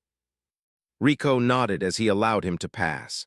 The demolitionist took out a breaching charge, wrapped it around the handle with a wire and aimed its bottom up at the ceiling. This way the sound travels up, not down. Wouldn't want to deafen anyone down there too much. He pulled the pin and backed away. The resulting explosion blew the hatch inward. It landed on the floor further below with a resonant bong. Startled screams came up from the darkness inside. The haze cleared, allowing them to see a flicker of movement that rushed into the shadows. "EP3, get eyes down there," the staff said. "Got it, boss." While everyone else took aim at the darkness below, Deeks took out a fiber-optic probe, a small wire-shaped device with a camera on one end. He bent it at an angle and leaned over the lip of the hatch, pointing it inside. He slowly circled it around the room. "Anything?" the staff asked. Deeks slowly got back on his feet. "Civies, sir," he said. "At least 200 of them all huddled together down there. My VISR didn't pick up on any weapons to suggest any possible troublemakers, none that were detectable anyway." "Hundreds?" the captain asked, almost doubtful. "Yeah," Deeks shrugged. "I have no clue how they got all these people down here either, but that's just as many as I could see. The room looks a bit big. I couldn't spot any walls." Captain Harper looked between the sniper and the staff, then at the hatch and nodded. "EP8, you stay up here. We'll need your signal to stay strong in case we need to link through you to the surface. Eagle 45 and 6, stay with him. Everyone else, we're going down. EP if you would." Duncan gave her a thumbs up, took out a flare from his rucksack and set it off. They cleared the way for him to drop it down the hatch. It landed and lit up the space below in a crimson glow. It wasn't for them, he knew, but for the civilians so that they could see them clearly and know they weren't a threat. The staff went first. He switched to his M90 shotgun and thumbed the safety off before jumping in, ignoring the ladder leading inside. The fact he was still going in ready for anything close quarters made Duncan rethink the possibility of the civilians not seeing them as threats, if they actually were civilians at all. Watching everyone else jump down, Duncan kept his own finger just over the trigger, not on it, just in case. He jumped in after Deeks and took a look around. While the flare messed with his VISR's tint, it didn't stop him from seeing the mass of shadows moving and mingling in the dark. He made out the shapes of scores of men, women, and even children huddled together, forming a circle around the ODSTs. Their dirt-plastered faces all stared back at them with fearful looks. The more he looked around, the more of them he saw. Harper aimed her weapon down and held up a hand as both assurance of their safety and a warning not to do anything to endanger her troopers. Her voice boomed over her external speakers. "Civilians, we're UNSC Orbital Drop Shock Troopers. We're here to end this mining operation. If there are any insurrectionists among you, surrender them over immediately. Then we'll evacuate you all out of this place." The hundreds of people around them simply stared at her, dumbfounded. Duncan had to admit it was a little awkward. Wasn't there someone for them to talk to directly? His attention mostly went to the dozens of kids who cowered behind their parents' legs and peered out at them. More importantly, why were kids here at all? At first, no one came forward or said a word. Then commotion from one part of the crowd caught everyone's eye. A man stepped out from the gathering. He might have been in his 40s or early 50s. Like everyone else, he was grimy and wore tattered overalls. He took a few hesitant steps forward with his hands up. UNSC. Harper nodded. "That's us." The man swallowed. "My name's Ludo. I'm crew chief. I'm in charge of everyone down here." He looked back at the others, almost regretfully. "At least when the insurrectionists aren't here to manage us directly." "How many of you are there, Ludo?" About 4. No, that's not right." 4,000, Ludo corrected both the captain and himself. 4,000, but we get moved around a lot, so that count may be off.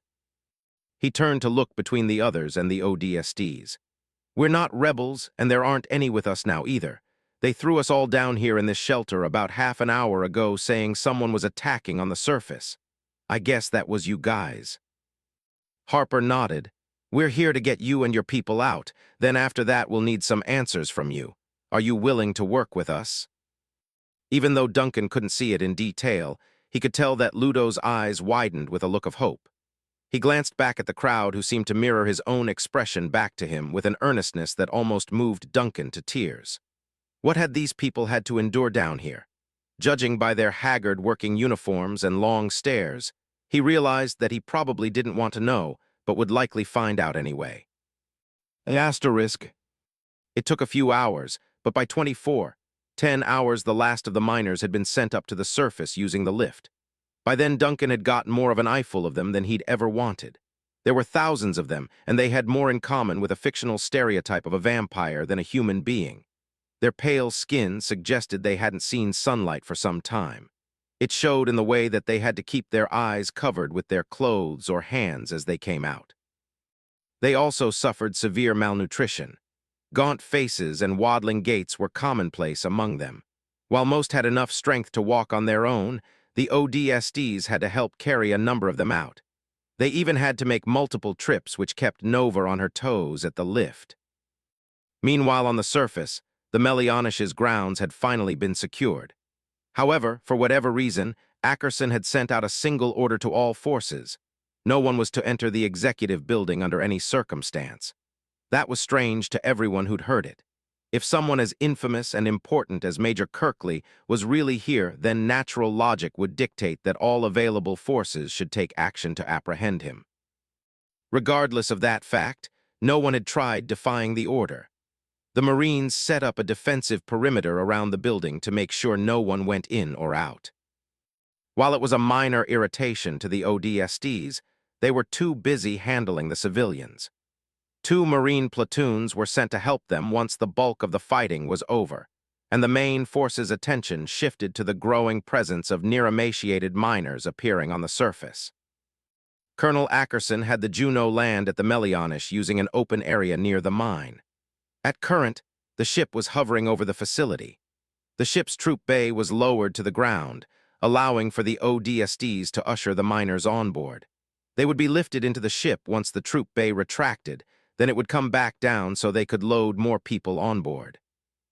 As Duncan and the rest of Epsilon formed lines to hem in the crowds, he figured it would take more than the Juno to evacuate this many people off the planet. Then something he wished hadn't crossed his mind, like it did when he was at the Molnar. This time it came to him when he saw a little girl holding her mother's hand as they both wobbled onto the troop bay. He realized none of this would have happened had the UNSC been there to save these people. Earlier, Ludo had told them the truth about the miners. While some of them had been kidnapped, the bulk of their number had been former colonists on worlds glassed by the Covenant. However, unlike other refugees, they hailed from colonies that the UNSC had either never sent help to defend or altogether abandoned. The sole reason they were alive now was because they were rescued by insurrectionists.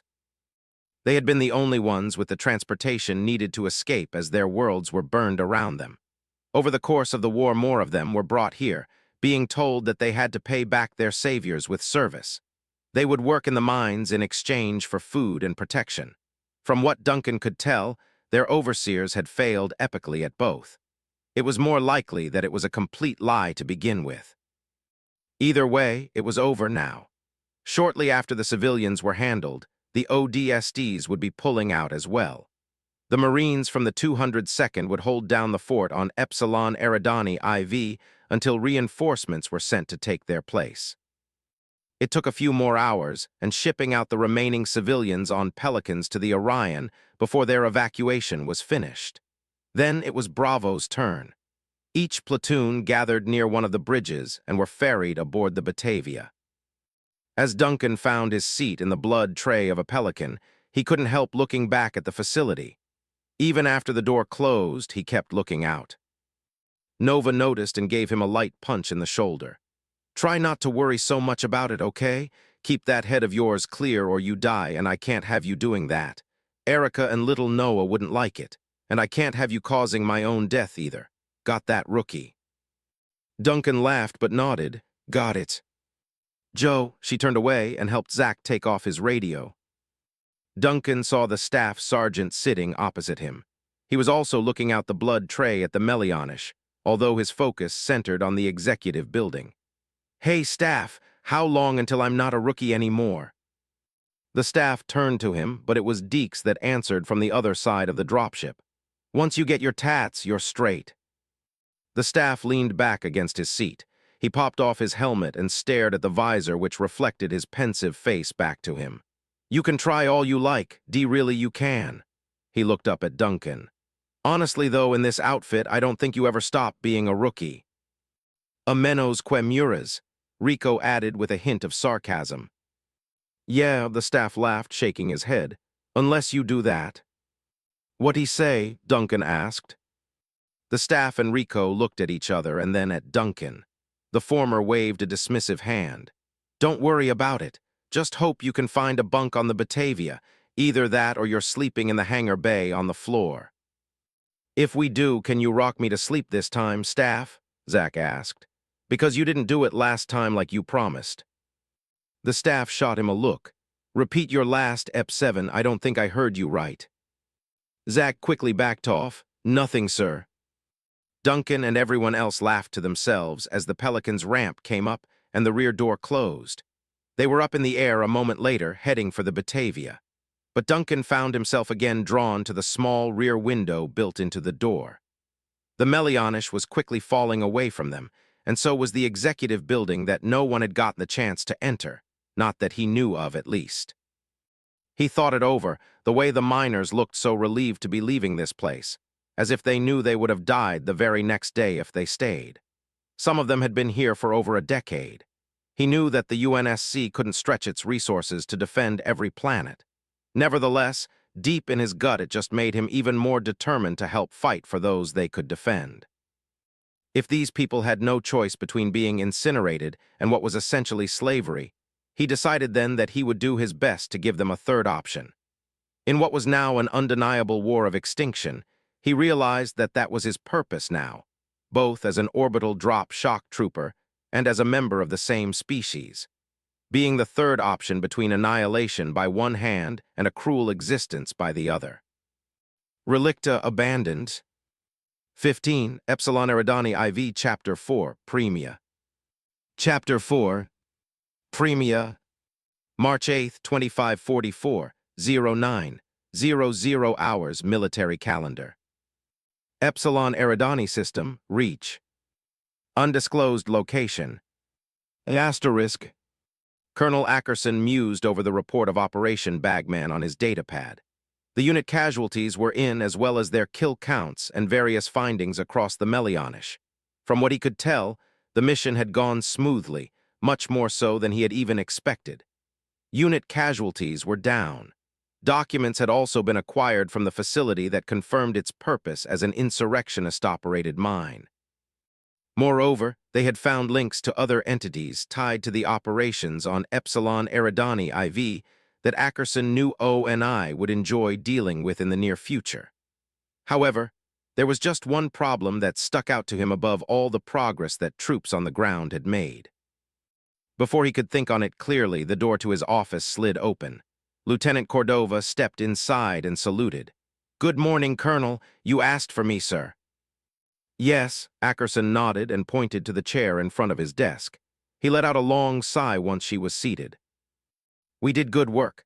We lost 24 Marines and 3 ODSTs, but killed more than 300 innies in exchange, not to mention that we captured twice that amount. Add to that the more than 4,000 civilians we rescued along with finding sufficient data to confirm the Melianish's connection with the Molnar bombing, it might as well be Christmas. I heard that the Security Committee sent out an advisory through Waypoint to all banks among the colonies." Ackerson nodded. "We're warning them not to store any gold from their customers with an iridium content matching the amount found at the Melianish.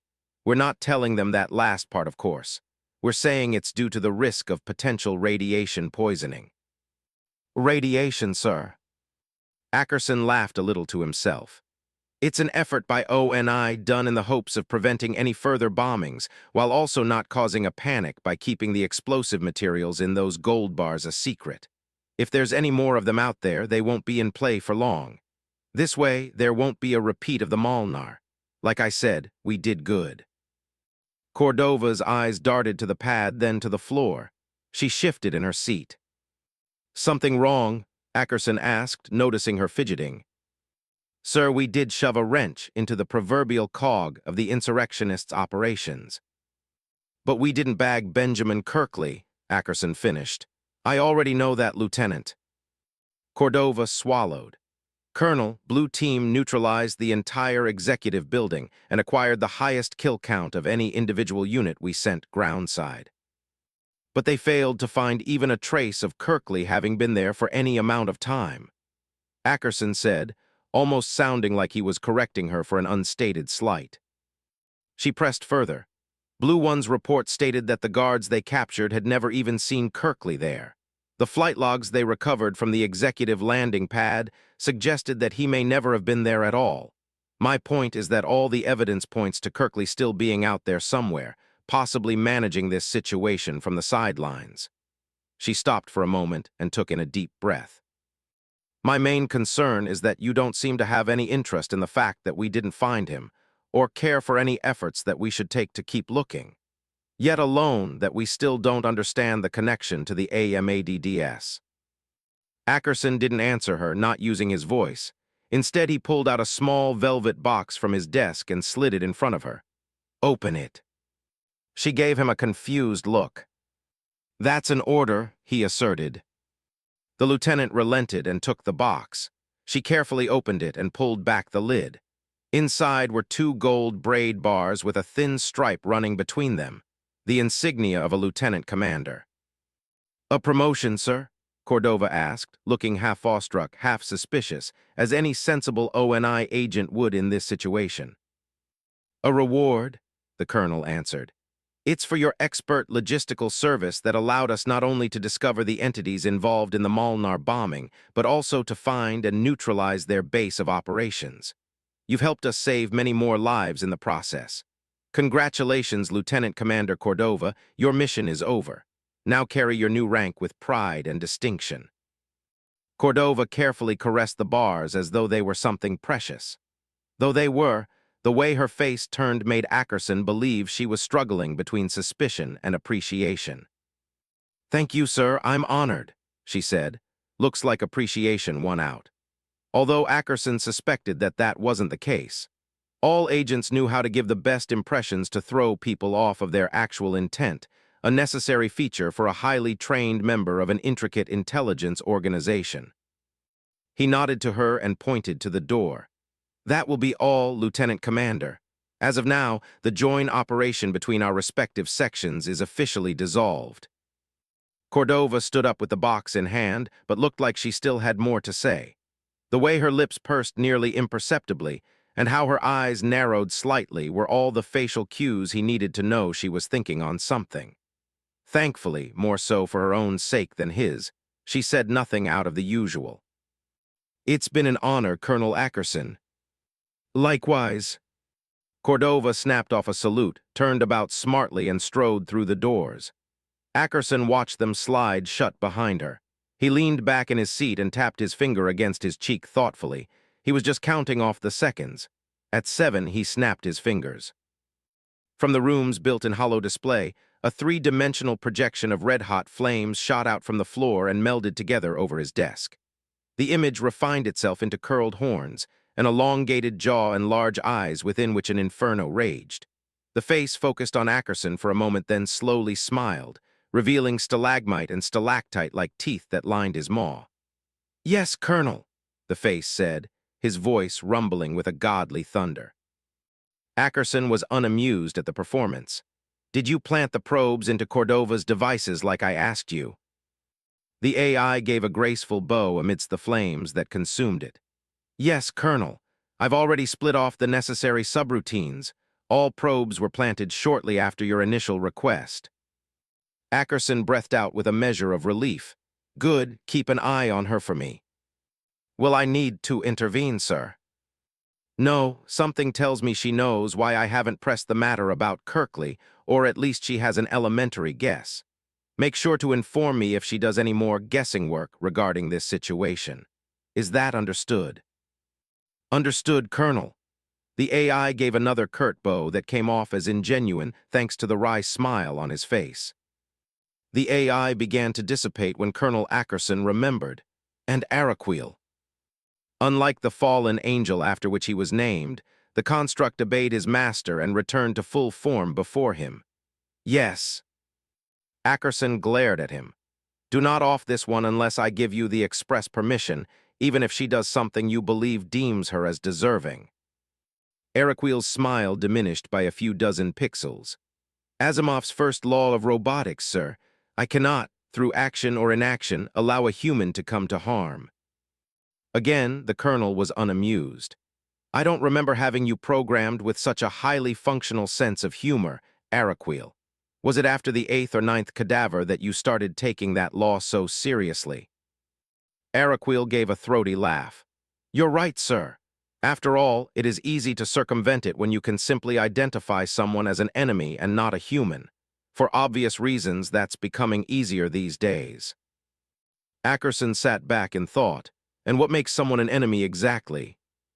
Why, when they oppose the office, of course. That's right, Ackerson said. We're humanity's best chance for surviving this war. Opposing us is the same as challenging humanity's survival at the highest existential level. The AI laughed again. You did give me that as my programming in the place of whatever Asimov was going for. Ackerson nodded. So I did. He looked the AI in the eyes. Keep it quiet and keep an eye out. Araquil bowed again with reverence. My life's motto, he said before dissipating entirely. The colonel was finally alone, although he knew there was never any such thing as alone in a reality where fourth-generation artificial intelligences and people like himself existed. Speaking of AI. ADT 68499. Erase all system navigational records of Araquil, and all logged communication copies, along with any backups you have of the aforementioned. A moment later, the local dumb AI, or Anti-Dot, as she was named, came in over the room's speakers. All system navigational records of AQL 3696-1's subroutines from Castle Base, as well as all recorded communications, have been erased. Good. Ackerson leaned back into his chair again, allowing himself to relax slightly. Still, his thoughts wandered to the report. Truth be told, he was somewhat relieved regarding Kirkley. It was only a possibility that the Major would actually be there, not a certainty. At the very least, they were hot on his trail now. He was just thankful that the team he was reluctant to send in had failed in their task. Even if it meant less glory for him, it meant none for them and what they represented. Or who, rather, and that was a partial win any day in his book.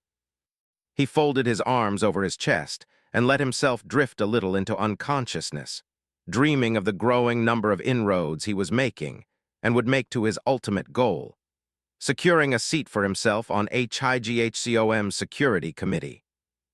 Asterisk. Duncan sat down in one of the communication cubicles within the Dante building. His hand hovered tentatively over the contact options in his personal file. He saw Erica's name as well as all of his fellow squadmates from Fire Team Charlie and his Uncle Rick. All of them showed the last known date he had contacted them, with the most recent being Erica and O'Reilly. He had last spoken to them before shipping out to the Juno. That was over 2 months ago now. For the sake of mission secrecy, he wasn't allowed to contact anyone on the Juno. He felt a little guilty choosing any of the names. He wanted to know how everyone was doing. The bulk of his concerns went towards Erica, but there was something he needed to make sure of first. He typed in O'Reilly's contacts and waited a full minute before an answer came. The display lit up as the call went through. O'Reilly was on a bunk fixing whatever device he was using to make the call. When he finished setting it up, he sat down and gave Duncan a sardonic smile. Hello, Master Iris, and how are you handling your new meat grinder of a life? Duncan laughed, shaking his head. It's all right, I guess. Sorry I've been out of contact for so long, man. Don't worry, lad. I understand you've got your missions. I have 'em too. It's good to know you're still around, though. If Duncan didn't know any better, he heard that last part come out with a bit of weariness. He chose to ignore it for now. They talked for a bit longer. Apparently, O'Reilly had been on a reconnaissance mission that ended about a month ago, during which he had some success in making moves on one of his female colleagues. His bar for success was the fact that she hadn't shot at him yet, and Duncan had to admit that was pretty good too. But he noticed something about his friend. His eyes twitched slightly from side to side, and he would glance quickly as people passed him by. He looked on edge. Eventually, Duncan couldn't take it anymore and asked, "Hey, Ryle, what's bothering you, man?" O'Reilly stopped. What do you mean?" "You look like something's wrong, man." The Irishman held up his hands and grinned. "I'm all right, lad. No worries here." "Right," Duncan observed him for a moment. "How's everyone else?" He watched O'Reilly's eyes flash to the floor. "Well, Cosmo's doing good. He's already done 2 missions together with his squad, so yeah, he's good." O'Reilly started to trail off, staring at some distant point in the room he was in. Duncan nodded, feeling something start to boil in his stomach. "What about Stanton?" O'Reilly's face darkened. He slowly ran his hands through his hair again and again, as if trying to grasp something. Duncan watched his eyes start to haze over as he tried looking at something. He thought he must have lost an item. Then it dawned on him that he wasn't looking for anything, only trying to avoid looking at him. He felt the boiling feeling rise in his gut and recognized it for what it was, a growing sense that something was wrong. "Riley," he asked again, "what is it?" The ODST stopped fidgeting, though he clutched his head as if the source of all his troubles was inside. He loosened his grip and turned to the screen. It almost shocked Duncan when he saw his eyes watering. The Irishman forced himself to straighten up. "I'm sorry." Duncan grabbed hold of his chair and squeezed the handle, attempting to relieve his anxiousness, or perhaps to try and push away the thoughts circling in his mind. "Riley, what happened?" O'Reilly swallowed and looked him straight in the eyes. "He's dead." Duncan felt everything in his body stop as his mind went blank. "Who?" He only realized how stupid the question actually was after it had already come out. "Stanton," O'Reilly breathed. He held back sobs that Duncan could tell he had been keeping in for some time. Hearing it himself, he just felt a cold lump settle in his gut. The image of him, O'Reilly, Cosmo, and Stanton posing for that picture on Nassau Station ran through his head. The memory turned bitter. How did he go out?" The question seemed to put O'Reilly more on edge. He squeezed his fatigues and recounted what he knew. "He burned up in his pod." The Irishman pinched the bridge of his nose and closed his eyes. "Cosmo found out first from his teammates and told me. It happened about 2 weeks ago. It was his first mission.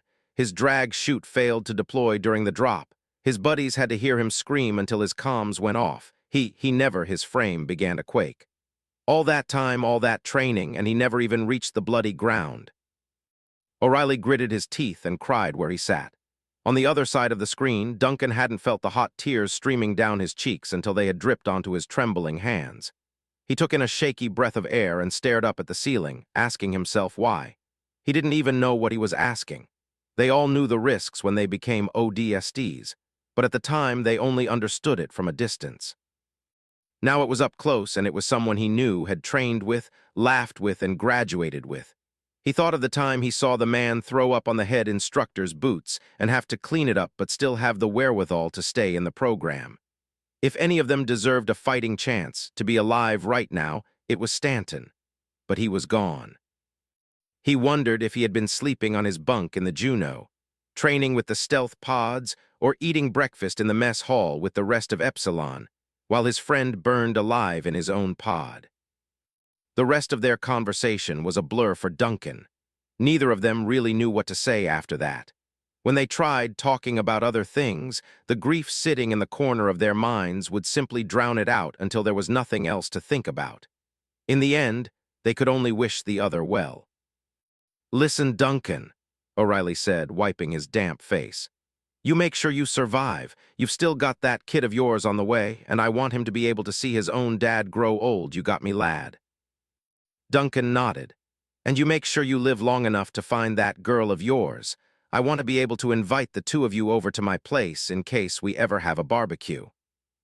Despite everything, O'Reilly managed a light laugh. "Sounds like you're inviting me to come live in Chicago."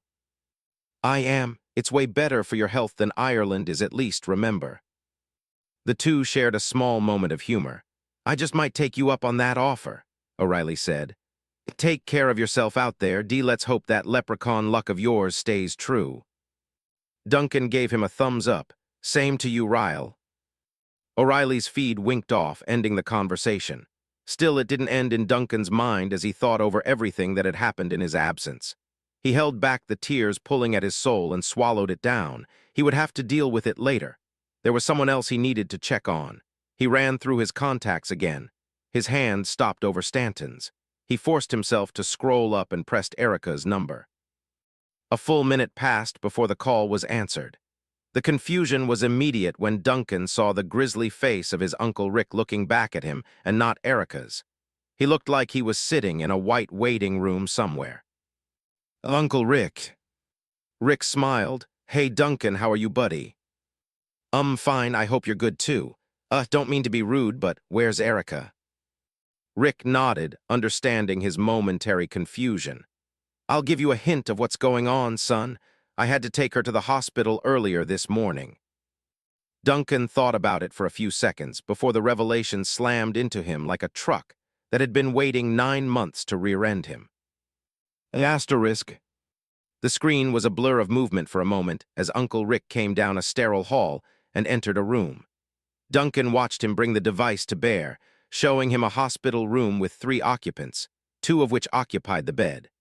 The first was a female doctor who turned and welcomed Rick into the room. The second was Erica, who brushed her hair aside as she smiled down at the third occupant. The third drew Duncan's attention the very moment he spotted him in his mother's arms. He had faint-red skin on his unexpectedly thoughtful face that watched her blonde hair sway in front of him with hypnotic persuasion. He looked back at her with emerald eyes as she playfully brushed her hand over his tuft of dark hair. Duncan sat speechless. He felt his mouth go dry. Rick came over to the hospital bed and held the device so that it got Erica's attention. Much like her husband, her eyes widened with surprise and delight. "Hey, honey," she said, sounding slightly weak. It probably came from the 7-pound payload currently playing with her hair that she had just delivered into the world. "Hey, baby," Duncan said, then turned to the little one. "And baby." Erica laughed dryly as she turned to her newborn and held his blanket-trapped body closer to her bosom. "Here he is." Duncan's blue eyes locked with his son's emerald. He smiled, feeling a sense of paternal connection and fatherly pride that was new to him.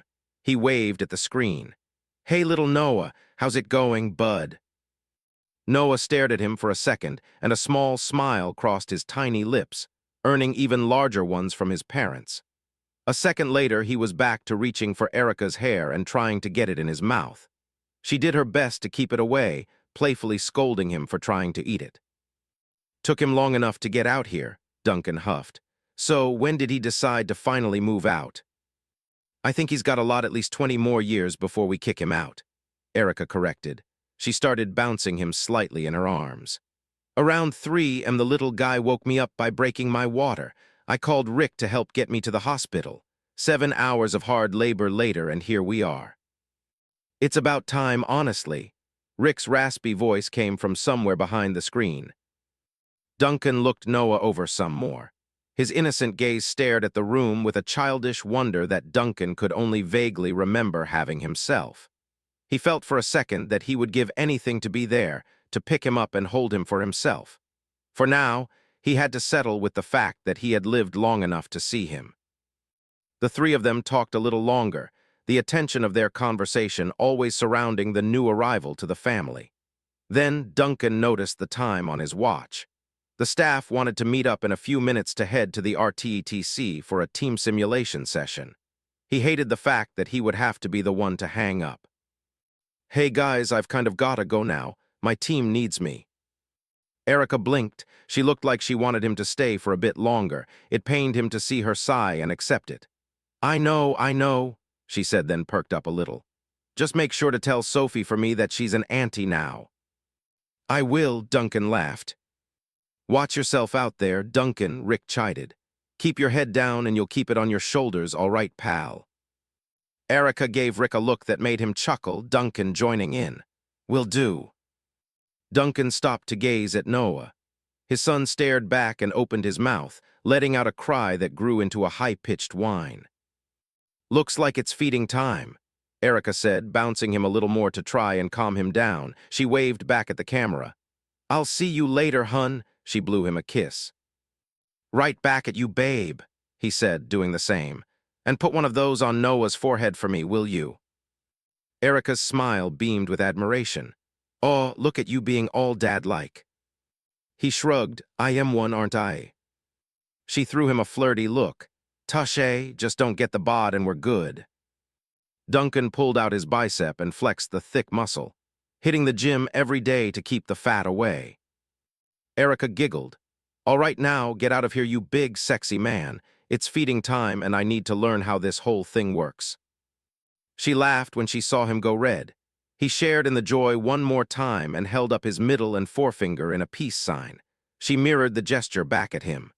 Duncan ended the call and watched the display go blank. He leaned back, exhaling, allowing his new reality to settle on him like it did when he first learned about Noah. So much had happened in his absence, and it was all coming down on him at once. Stanton was suddenly gone, Noah was suddenly here, and it left his emotions warring within him. He wasn't sure whether to cry tears of sorrow for one or joy for the other. In the end, he thought it best to do the last one. He remembered that fatherly pride he felt when he saw his firstborn. It was strange to him. He wondered if that was how his own dad had felt when he was born. Duncan got up, remembering he still needed to join the others. He left the communications cubicle and headed out, knowing that while his own father hadn't been there for his birthday, at least he had been there for Noah's. It was a small victory in the grand scheme of things, but it was big enough to keep the Iris family going, and it was one he knew he would need to draw upon in the days ahead. Premia the rewards. 16, Heart of Sacrifice, Chapter 1, Ruina. Chapter 1, Ruina. July 2nd, 2544, 12, 20 hours military calendar. Aratus Sulphi System, near former colony world of Nuba. En route to Osiris 7. Asterisk. The Paris-class heavy cruiser UNSC Spear of Odysseus javelined its way out of slipspace and into the local space of the Aratus Sulphi system.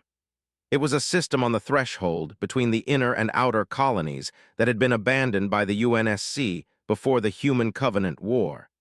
Yet coincidentally, it was about to be pulled into the heart of the conflict. A month earlier, the Gaugamela, one of Epsilon Eridani's long-range relay stations, had detected a signal from deep space. It was an SOS, but it hadn't come from just any ship, not a human one. After hours of decryption, the crew of the Gaugamela discovered its stellar origin in the Aratus Sulphi system from a CCS-class battlecruiser, a Covenant ship. The information was quickly traveled up the chain of command and ended in Bravo Company being sent to the system via the Spear of Odysseus.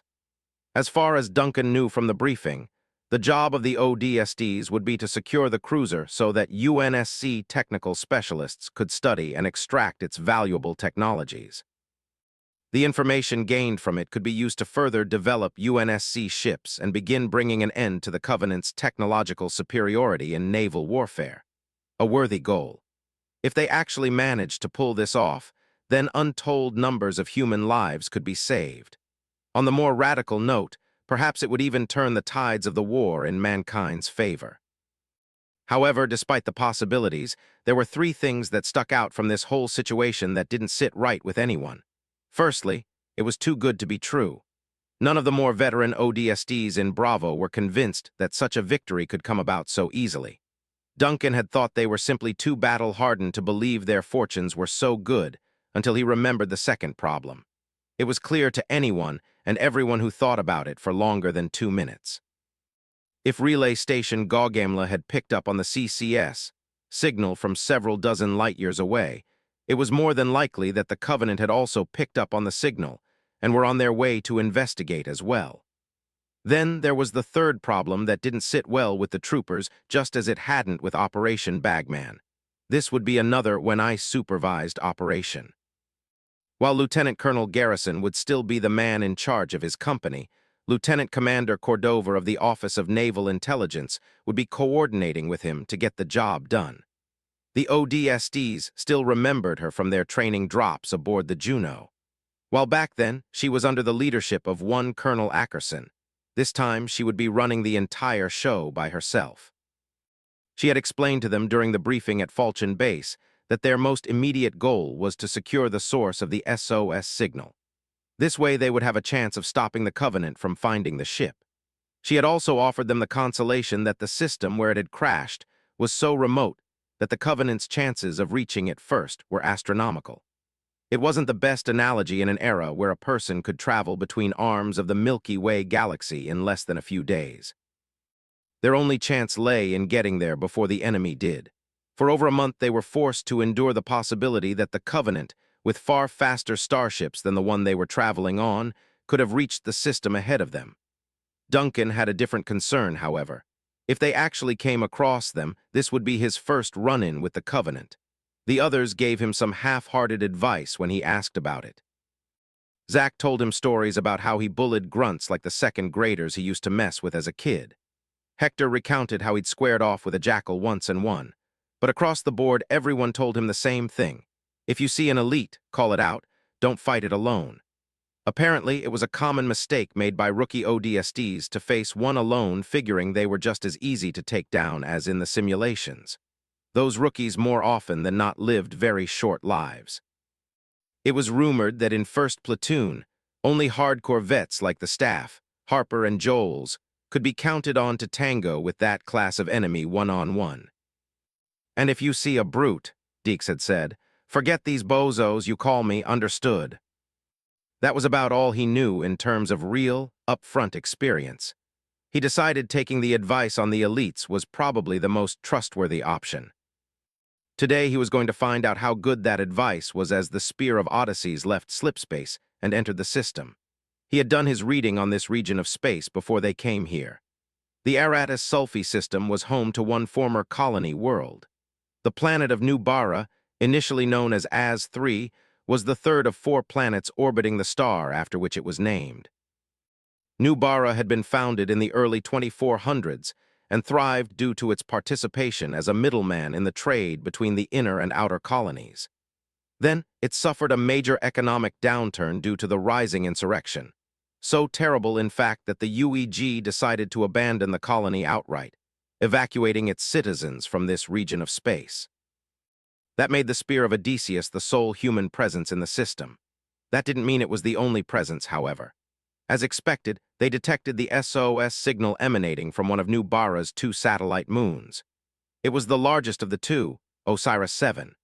From what Duncan had learned, the UEG had made attempts to terraform Osiris-7 into an adjacent colony world in 2497 akin to what Earth had done with Luna centuries earlier. Those efforts were abandoned midway through when the colonists were evacuated from New Bara in 2520, leaving the satellite only partially habitable. A quick scan by the Odysseus bridge crew showed there were no other Covenant ships save the one that was the origin of the SOS. It had crashed on the moon, ripe for the picking, and they still had time. Lieutenant Colonel Garrison ordered Bravo Company into their HEVs, where they waited, as the ship pulled in over Osiris-7's exosphere near the equatorial latitude. The countdown started once they were in place. On 3, the company shot out of the open drop bay and rocketed towards the surface. Conditions on the ground would be survivable due to the remaining terraformation affects. They merely needed to get down there and get to work. Duncan looked through his viewport at the surface of Osiris-7, which looked more like Earth than a barren moonscape. He maneuvered himself alongside Nova and the staff in a wedge formation and arrowed down through the atmosphere. At 1 minute, the veil of noontime clouds pulled away, bringing the main show into visibility. The landscape below was carpeted in a thick layer of red and yellow maple trees and towering green pines with several lone mountains sprinkled far apart. The vast expanse of nature was uniformly wrapped to the farthest horizon save for a large scar running across the area. The scar had started at the midsection of a mountain where a large mass had slammed into its side. From there, it descended the slope, cutting a deep furrow in the ground before stopping 2 kilometers away.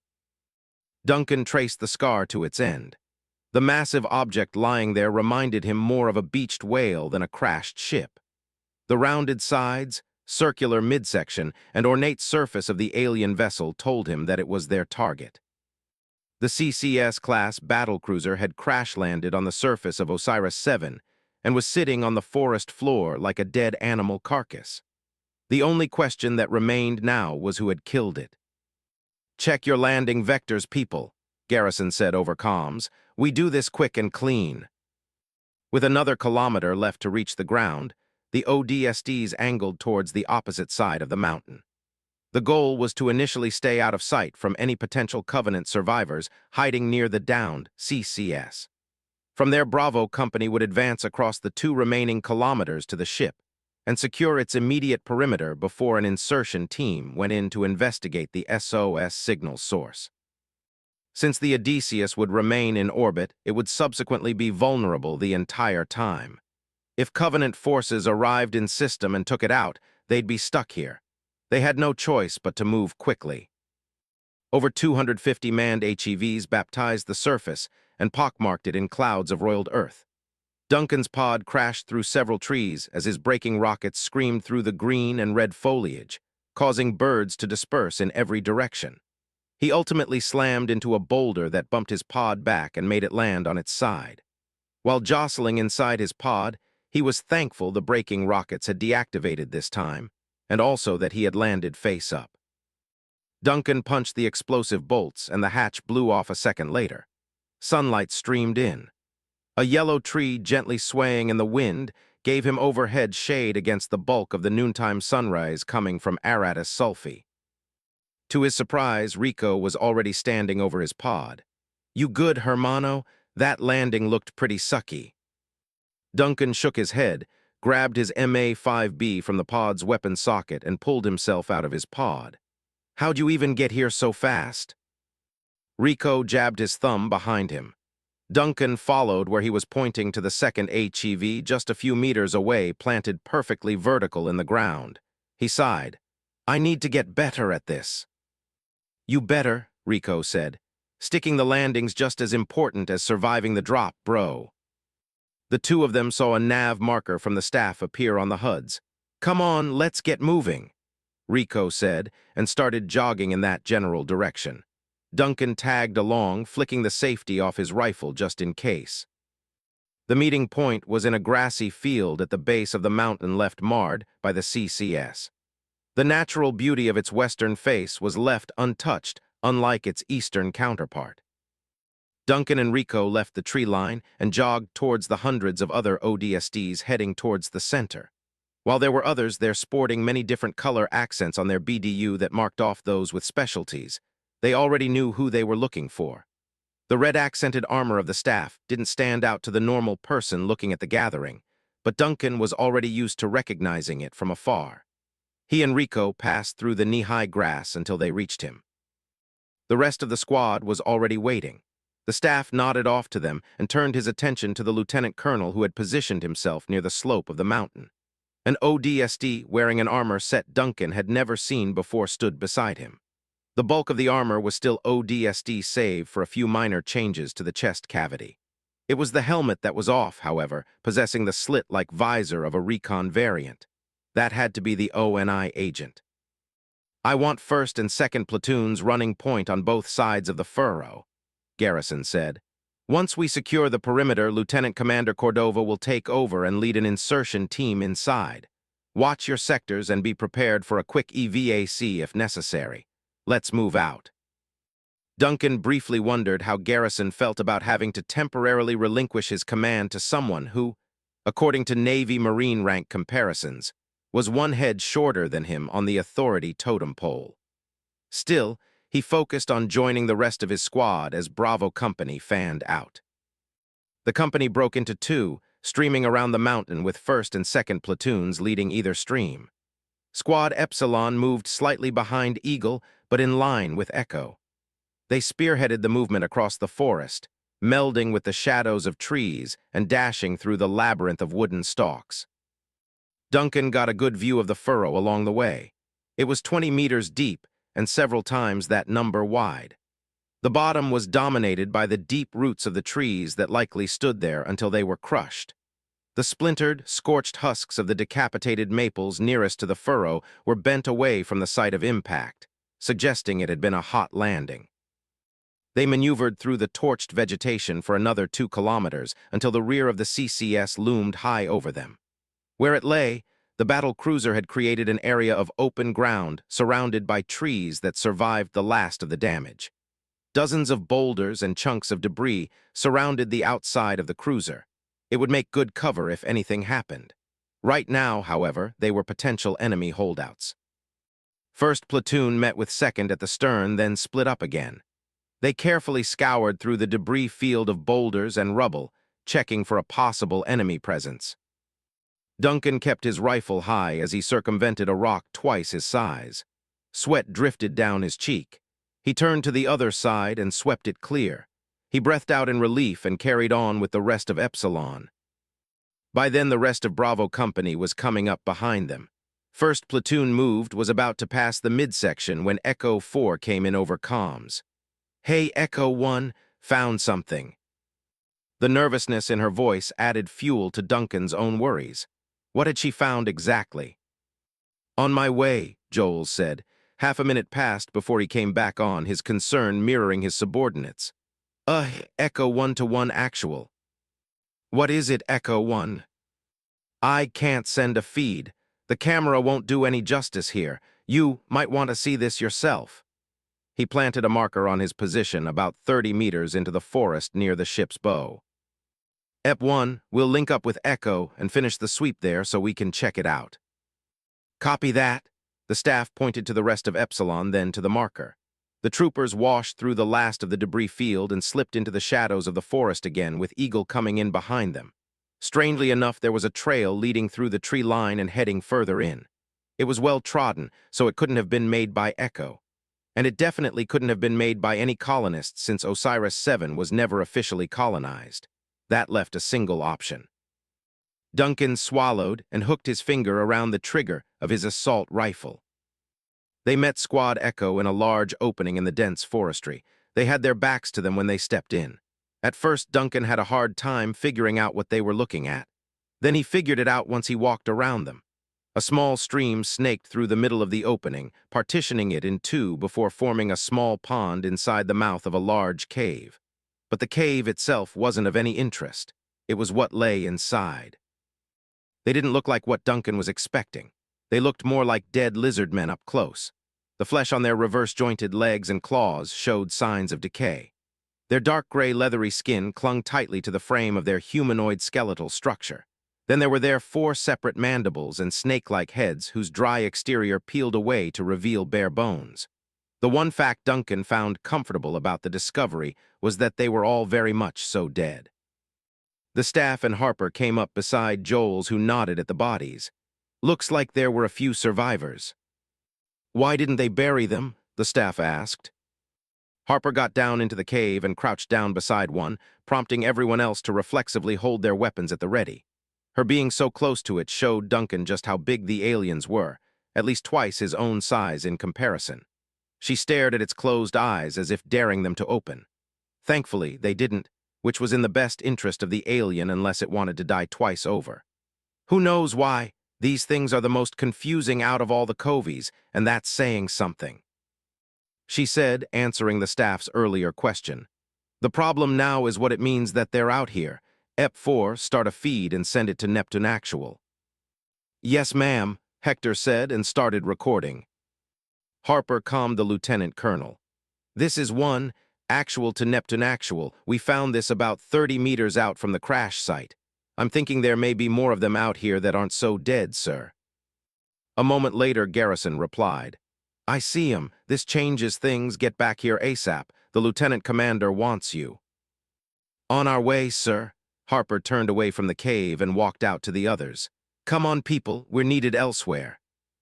First platoon followed her back to the ship, though hesitantly. Duncan couldn't help peering back over his shoulder along the way. Finally, seeing the enemy up close had shaken him. They weren't the unstoppable powerhouse he'd anticipated, or at least they didn't seem like it. Their emaciated bodies matched the image of the civilians they had rescued on Epsilon Eridani IV months prior, not the extraterrestrial foe threatening to wipe out those same civilians. And one of their ships, said to be worth several UNSC frigates in battle, had run aground on the forest floor on a moon of an abandoned colony world, derelict, and they still didn't know why. Nova must have noticed him worrying again. She had learned how to read him pretty well already over the last few months. She touched him on the shoulder and pointed to her visor. That was her way of saying not to focus on it. Duncan just shrugged. He managed to hide his unease through the gesture because she left him alone afterwards. They came back out to the crash site, where the rest of Bravo had already taken up defensive positions behind the boulders, a platoon assigned to each sector. First platoon, however, was meant for something else.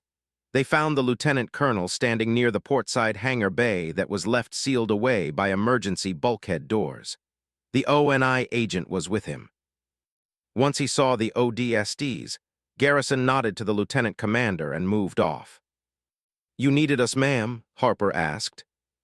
"Actually, I only need one of you," Cordova said, looking them over. "More specifically, I need one of your squads to follow me inside as the infiltration team. I already have 2nd Platoon Squad HODUP standing by on the starboard side.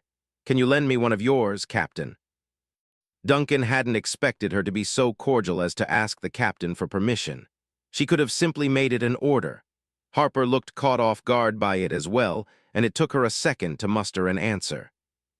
She turned to the staff, signaling him to step up and salute his superiors. "This is Staff Sergeant Adel, Call Sign Ep 1, Harper introduced. "He's in charge of Squad Epsilon. I guess now you're in charge of him." The rest of Epsilon stepped up so she could see them. Cordova examined them and nodded, although she pointed to Deeks. "Your sharpshooter will have to stay behind. If there's any fighting inside, it'll be close quarters. He'll be out of his depth." Deeks' shoulders hunched slightly. Duncan could tell he didn't like the assessment too much. The staff planted a hand on his shoulder and nodded. Deeks gave a reluctant nod back. "Good luck in there," the corporal said before stepping back. "Hey, Ep 8, remember what I told you about the brutes?" "Yeah," Duncan said. Deeks gave him the thumbs up, then stopped beside the captain. "All right," Cordova said, turning to everyone. "Get ready, people, we're about to head inside." "How?" the staff asked, looking out across the multi-story bulkhead doors. "We'd need a few hours with a blowtorch to get through something like this." Cordova ignored him. She turned to the ship, raised her hand, and started counting down her fingers from 3. At 1, there was a sound, the low groan of a giant slowly awakening. Whatever mechanisms that controlled the dead ship came to life all at 1. The ODSTs backed up with weapons at the ready as the bulkhead doors split apart, then slowly slid open. The noon sunlight filtered into the dark interior of the hangar bay that yawned wide. Cordova calmed the other team. "HODUP 1, are you ready for infiltration?" "Ready on your go," the squad leader answered, sounding caught off guard. "Good." She turned to Epsilon, held up her hand, and gestured towards the hangar. The ODSTs were more than put off by the fact that the dead Covenant ship had seemingly just obeyed her command. Duncan felt a small shock of fear travel up his spine. Despite their confusion, questions would have to come later. The ODSTs stacked up on either side of the hangar doors and walked along its lip, clearing the bottom floor. Visibility cut out at about 10 meters. They would have to use their VISRs for this one. The staff was the first in, pulling himself inside. He helped them in one after the other. When it was Cordova's turn, he briefly hesitated, then grabbed her hand and pulled her up. He let her walk past and joined the others heading deeper into the hangar. He stood off, watching her from behind. Duncan had noticed him, however, and asked, "Something wrong, sir?" The staff slowly shook his head. "Actually." He turned around and went back to the doors. Duncan came up behind him to see what was wrong. The answer, Zach. He was still outside, his back to the hangar doors. He was staring at an empty space further along the hull. "Ep 7, get in here," the staff whispered harshly. It got the radio men's attention. He ran over and held out his hands, allowing them to help pull him inside. It was a bit more of an effort thanks to his radio equipment. "Sorry, staff," he apologized. "Thought I saw something. The only thing I need you to see is which way we're going." The staff scolded and pushed him in the direction of the rest of the squad. While the staff followed suit, Duncan felt a need to look back at the doors. There was nothing there except the backs of 1st Platoon setting up defensive postures around the perimeter. So why were his instincts screaming at him that there was someone standing there, at the doors, staring right back at him? But there was nothing there. "Ep-8, come on," the staff called. They were already headed to the opposite side of the hangar.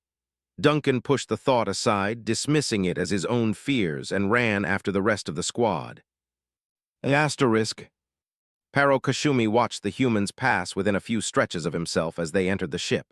He held back his revulsion as they desecrated its interior with every step they took inside. He could have reached for the closest one, the human with the device on his back, grabbed him by the neck one-handed, and snapped it before he even had a chance to scream. His Sangheili blood boiled with righteous indignation at watching the infidels go unchallenged, but he had to restrain his fervor. For the time being, it was a necessary indignation. After all, he hadn't endured several cycles on this filthy human satellite to have his intentions foiled by his own impatience. He waited, had been waiting. Yet his chance was almost foiled by a second human. As he came up to the hangar doors, one of them had stood there, looking him right in the eyes. He briefly worried that the vermin had spotted him, then calmed himself once he remembered that his active camouflaging unit was still active. In the end, the detestable creature turned away and went after the others, allowing Paro to breathe a sigh of relief. He nodded to the 2 other shimmers on either side of him and entered the hangar bay in a single step. His 2 subordinates came in after him. Together, they followed the humans, stalking them like shadows through the bowels of their stolen ship. Ruina Crash. 17. Heart of Sacrifice, Chapter 2, Indes. Chapter 2, Indespectus. July 2nd, 2544, 13, 45 hours military calendar. Aratus Sulphi System, near former colony world of Nuba. Osiris 7, inside crashed CCS battle cruiser. Asterisk. Duncan scanned the smooth purple walls of the hallway leading deeper into the ship. Nova moved beside him with her SMG, the 2 of them taking point as the rest of the squad followed. The strange part about how they got here, at least strange to Duncan, was that while everything else seemed relatively offline, the door to this passageway had enough power to open for them. He snuck a glance at the lieutenant commander. She walked with the rest of the squad as if she were one of them, examining the way ahead with her M6 Magnum. For some reason, he found it mildly off-putting. He'd heard even more rumors about ONI during his downtime in the Dante building and hanging around ODSTs from Bravo's sister companies. What he had hoped was that someone like what he'd heard would seem a lot less like himself. Yet Cordova melded in with their ranks easily. He couldn't help thinking of her as a bear in wolf's clothing. More importantly, he still had no clue where they were going. At Cordova's orders, they would go down one corridor, then come up what he felt was the same passageway. Everything looked the same in the dark. "How much further, Lieutenant Commander?" the staff asked. "It should be." The lights in the hallway they were in suddenly turned on.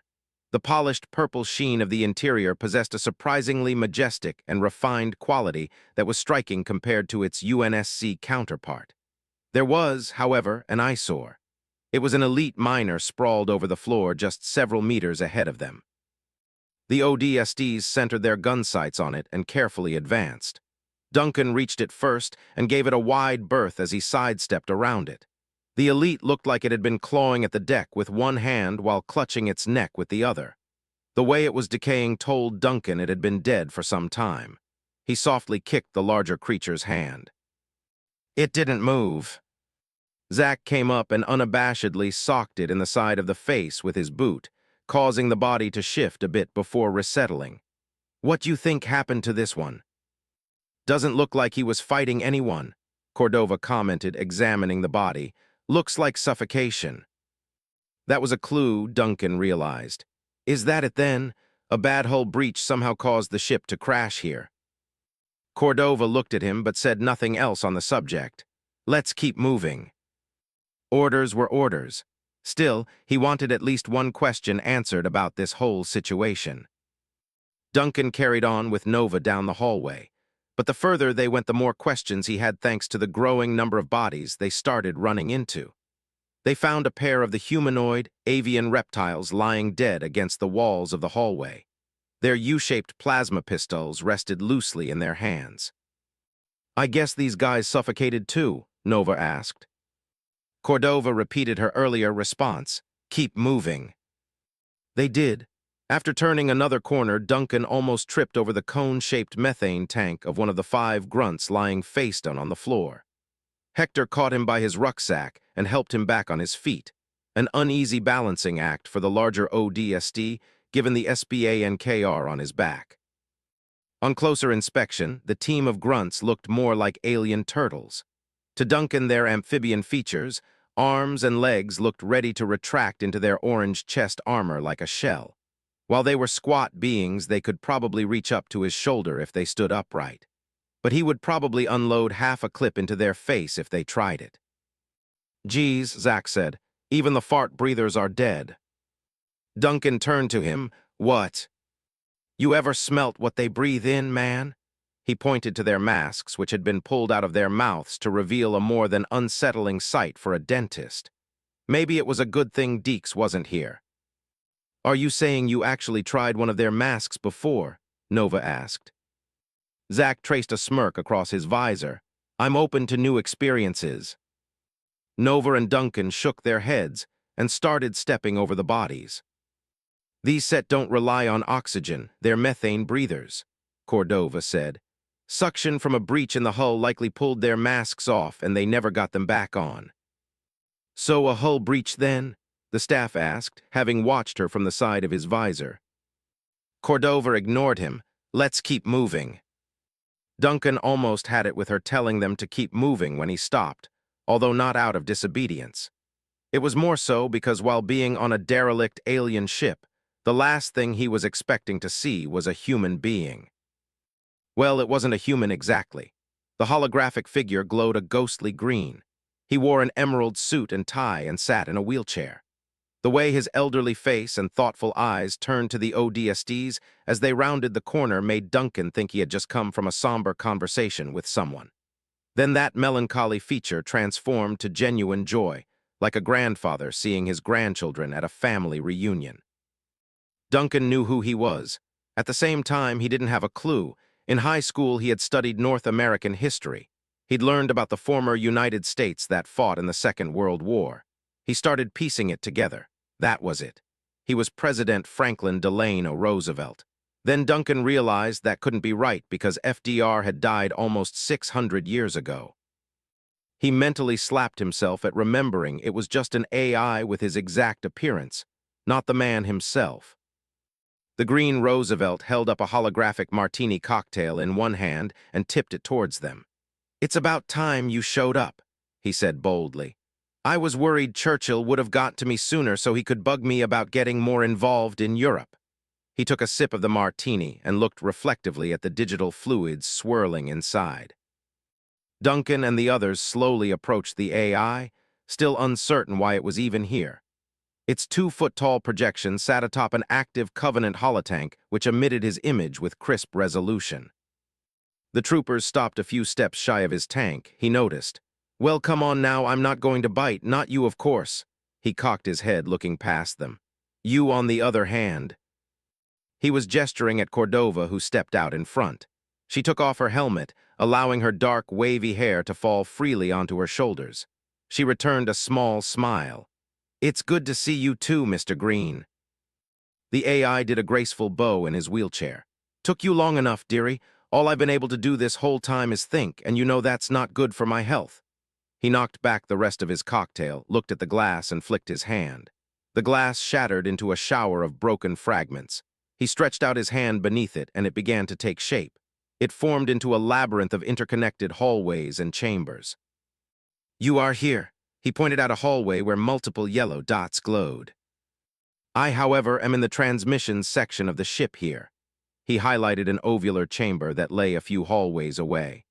"I'll send the directions to your heads-up displays. Please don't take forever. I'm still not certain that I've successfully dealt with all the crew." The AI's image disappeared as the holotank deactivated. His quick departure left the rest of the squad reeling. What was that?" Zach asked. The staff rounded on Cordova and refined the original question. What exactly is our actual mission here? Before the lieutenant commander could answer, a nav marker appeared on their HUDs. It showed 197 meters distance to their objective, whatever that was. Our goal, Cordova began, is to reach the transmissions section of the ship for the purpose of securing an armored AI matrix stored there. We can worry about the SOS later. Armored matrix? Nova questioned. Ma'am, are you saying that the AI we just saw is connected to the ship? Cordova gathered her hair up and slid her helmet back on. Yes. It's our job to extract him from the ship at all costs. His safety is currently our top priority. Nova shook her head. But how can that even be? You're saying he's in control of the ship. How did he even get connected, yet alone know how to pilot this tub?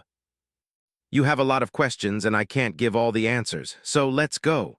Cordova walked on. The ODSTs had no choice except to follow her. Duncan sensed this mission was getting stranger. First, there was an enemy ship crashed in the middle of nowhere, and now they were about to rescue the human AI piloting it. Then again, this was an when-I-supervised operation.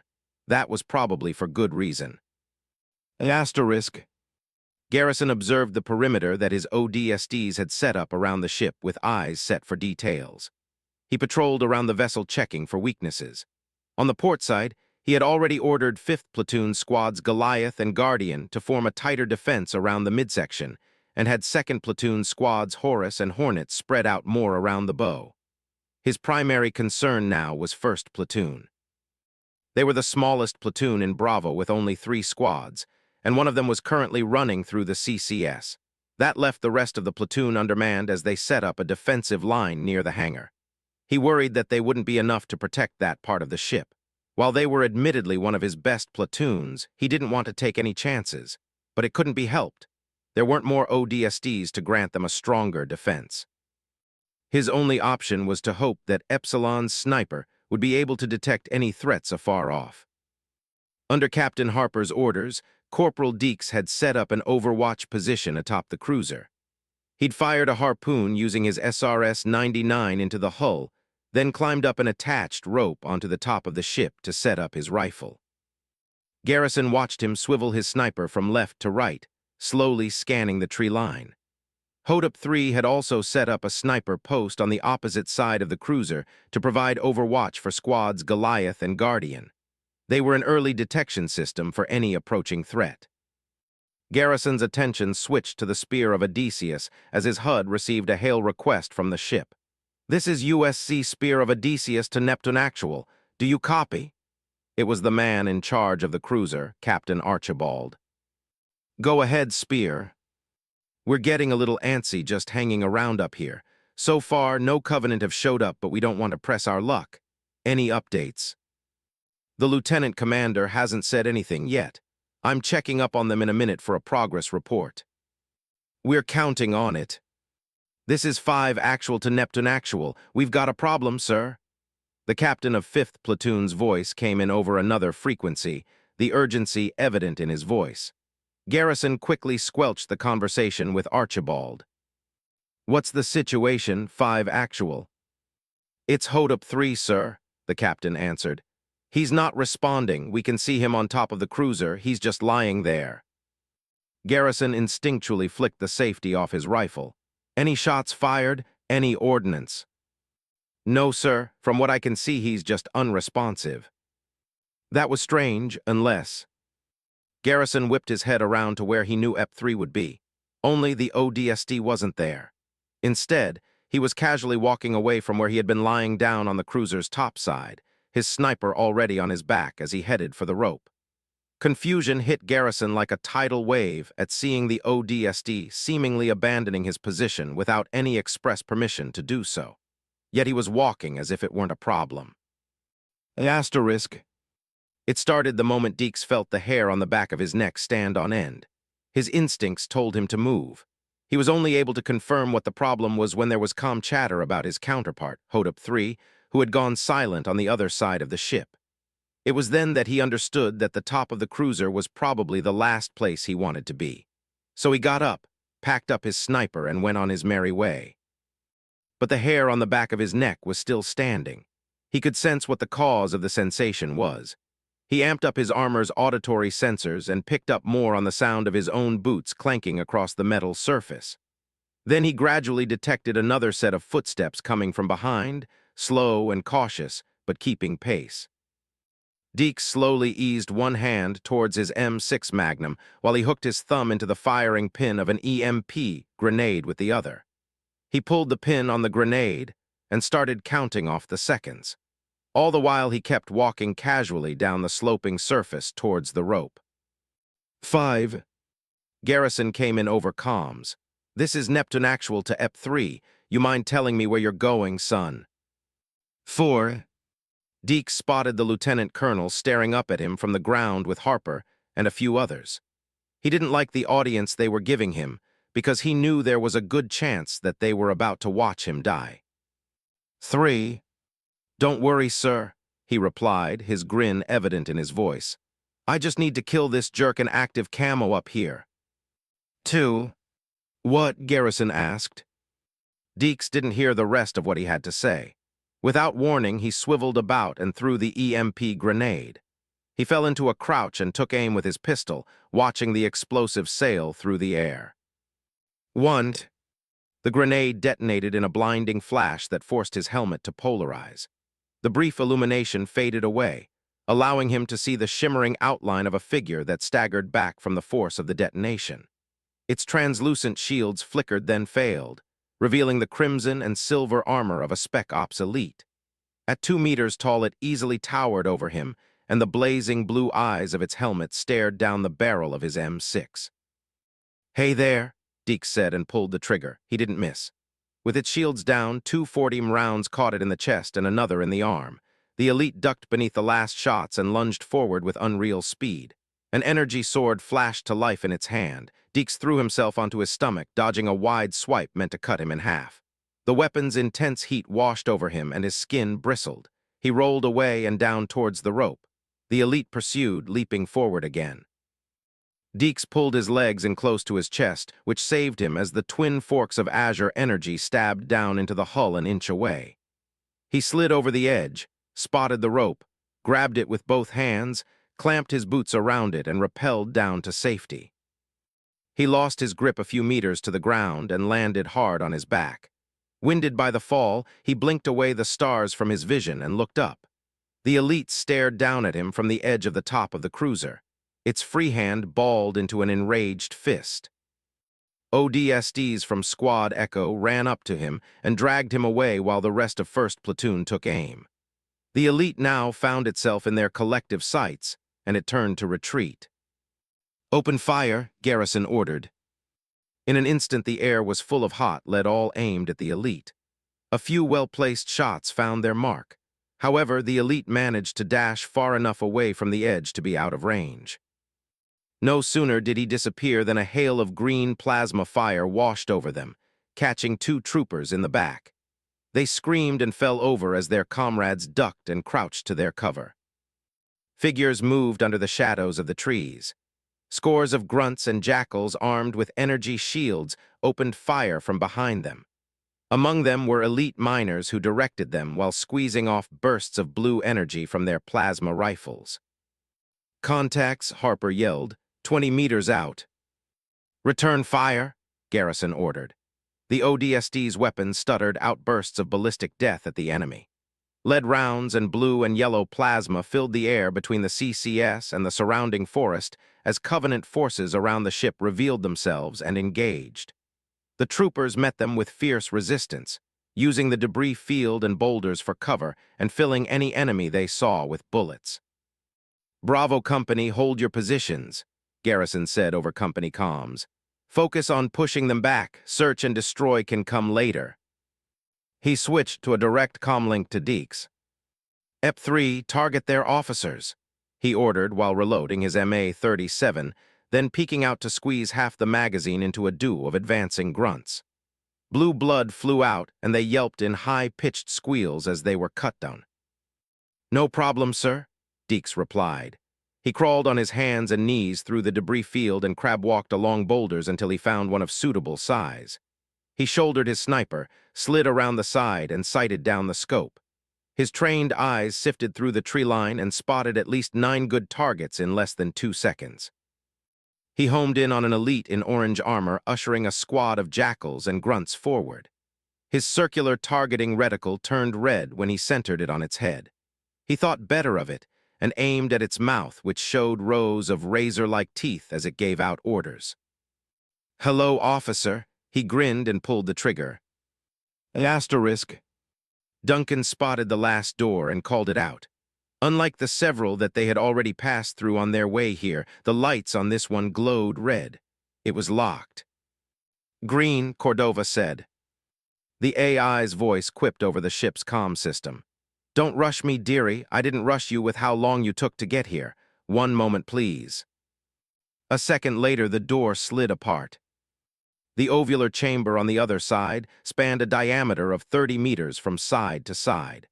Several large pillars containing inactive communication conduits dominated the space. They formed a circle around a central pillar. Duncan spotted something inside a capsule within the central pillar.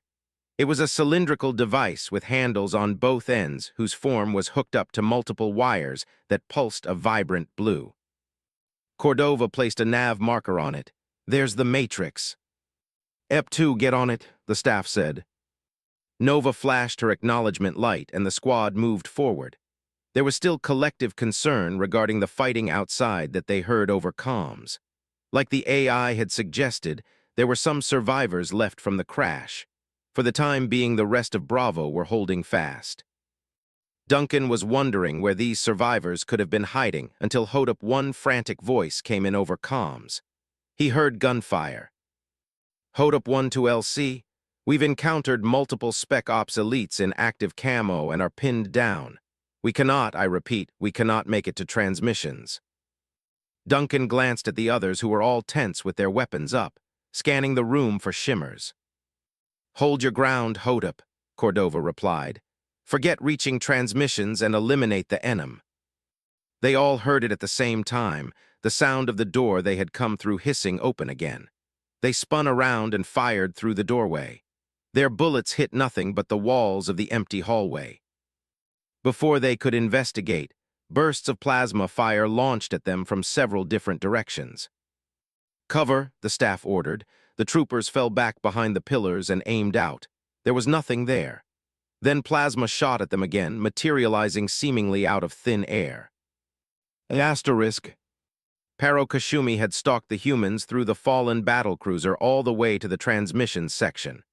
His subordinates, much like himself, had remained at a distance, stopping when they stopped and watching for when they moved again. For the seasoned Sangheli Special Operations Unit commander, the entire occasion was humiliating beyond words. He swore to himself that if he survived this, then his disgrace would never make it to being recorded in the Kashumi saga on the walls of his clan's keep. It wasn't only the fact that he was cautiously following humans within the very ship that he had once proudly walked through, but the fact that they were doing so as the result of his own ambitions. It had all started what felt like an eternity ago. Back then, this very same battlecruiser, the Heart of Sacrifice, had been a part of a fleet of holy ships. After seizing navigational data from the dead hands of the crew of a captured human freighter, they had discovered another one of their worlds, Estuary. The very fact that the vile creatures had the gall to name a planet filled him and countless other holy warriors with rage. Their impassioned anger was brought to full fruition as their supreme commander ordered its destruction. They cut down the defenders easily, both in space and on the ground. Before they began the righteous work of cleansing the surface, Paro and his team went down to search a certain structure that they believed might contain valuable information on more human settlements. His warriors discovered a strange device. It had been of keen interest to the humans since they sacrificed so many of their number simply to protect it. So he decided that he would take it with them. He'd believed it would reveal useful information that would help in their crusade against the humans. What he hadn't known at the time was that, by bringing it onto the ship, he had consequently damned everyone on board. As the cleansing of the world began, he gave the device to a group of Huragok to keep it in storage. He only understood later that something was wrong when he, like many others on board, suddenly found that they couldn't breathe. He was fortunate enough to have his armor on which possessed a sufficient amount of oxygen. His Spec Ops team also mostly survived. Most of the crew were not so fortunate. He was forced to watch many of his brothers die by slow asphyxiation. Then the ship moved as if of its own mind. It turned away from the dying human world and quickly entered slipspace. Perro tried contacting the bridge, but it was useless. The ship's comms were dead.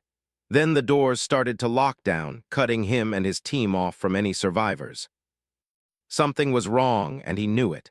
They had received no orders from their supreme commander or their fleet master to leave the system. Either their shipmaster had lost his mind, or something else was at play here. He led his team in carving through the sealed doors until they reached the bridge. By then the oxygen was returning to the ship. It had come too late, however, to save the bridge crew. Even the shipmaster had perished with his hands at his throat. With no one at the helm, not visibly at least, he accessed the ship's camera systems and found the source of the problem. It was the transmission section. Some way, somehow, the Huragok had gone against his orders and placed the device in a connective terminal within the transmissions section of the sacrifice, then proceeded to link it to the ship. All of this without his expressed permission. The Huragok lay dead, having asphyxiated also. He wondered what had possessed them to disobey to such a drastic degree, but it was already too late. Whatever was inside, the device was in control of the sacrifice. Perro led his team to try and disconnect it from the vessel, but were held back by more locked doors as well as times when the oxygen would run out. This unknown enemy was resisting them fiercely. He decided to instead disconnect the transmissions section from the ship's slipspace drive manually. Immediately the ship fell out of slipspace. However, their sudden entrance into real space damaged their shields. They began to fall. He headed back to the bridge and saw that they were plummeting through the atmosphere of a natural satellite. With their foe still in control of the ship, the CCS shields dissipated, and the reentry flames burned the hull, which explosively decompressed in multiple sectors. Some of the crew were set aflame and burned alive, while others died as the air was sucked out of their compartments.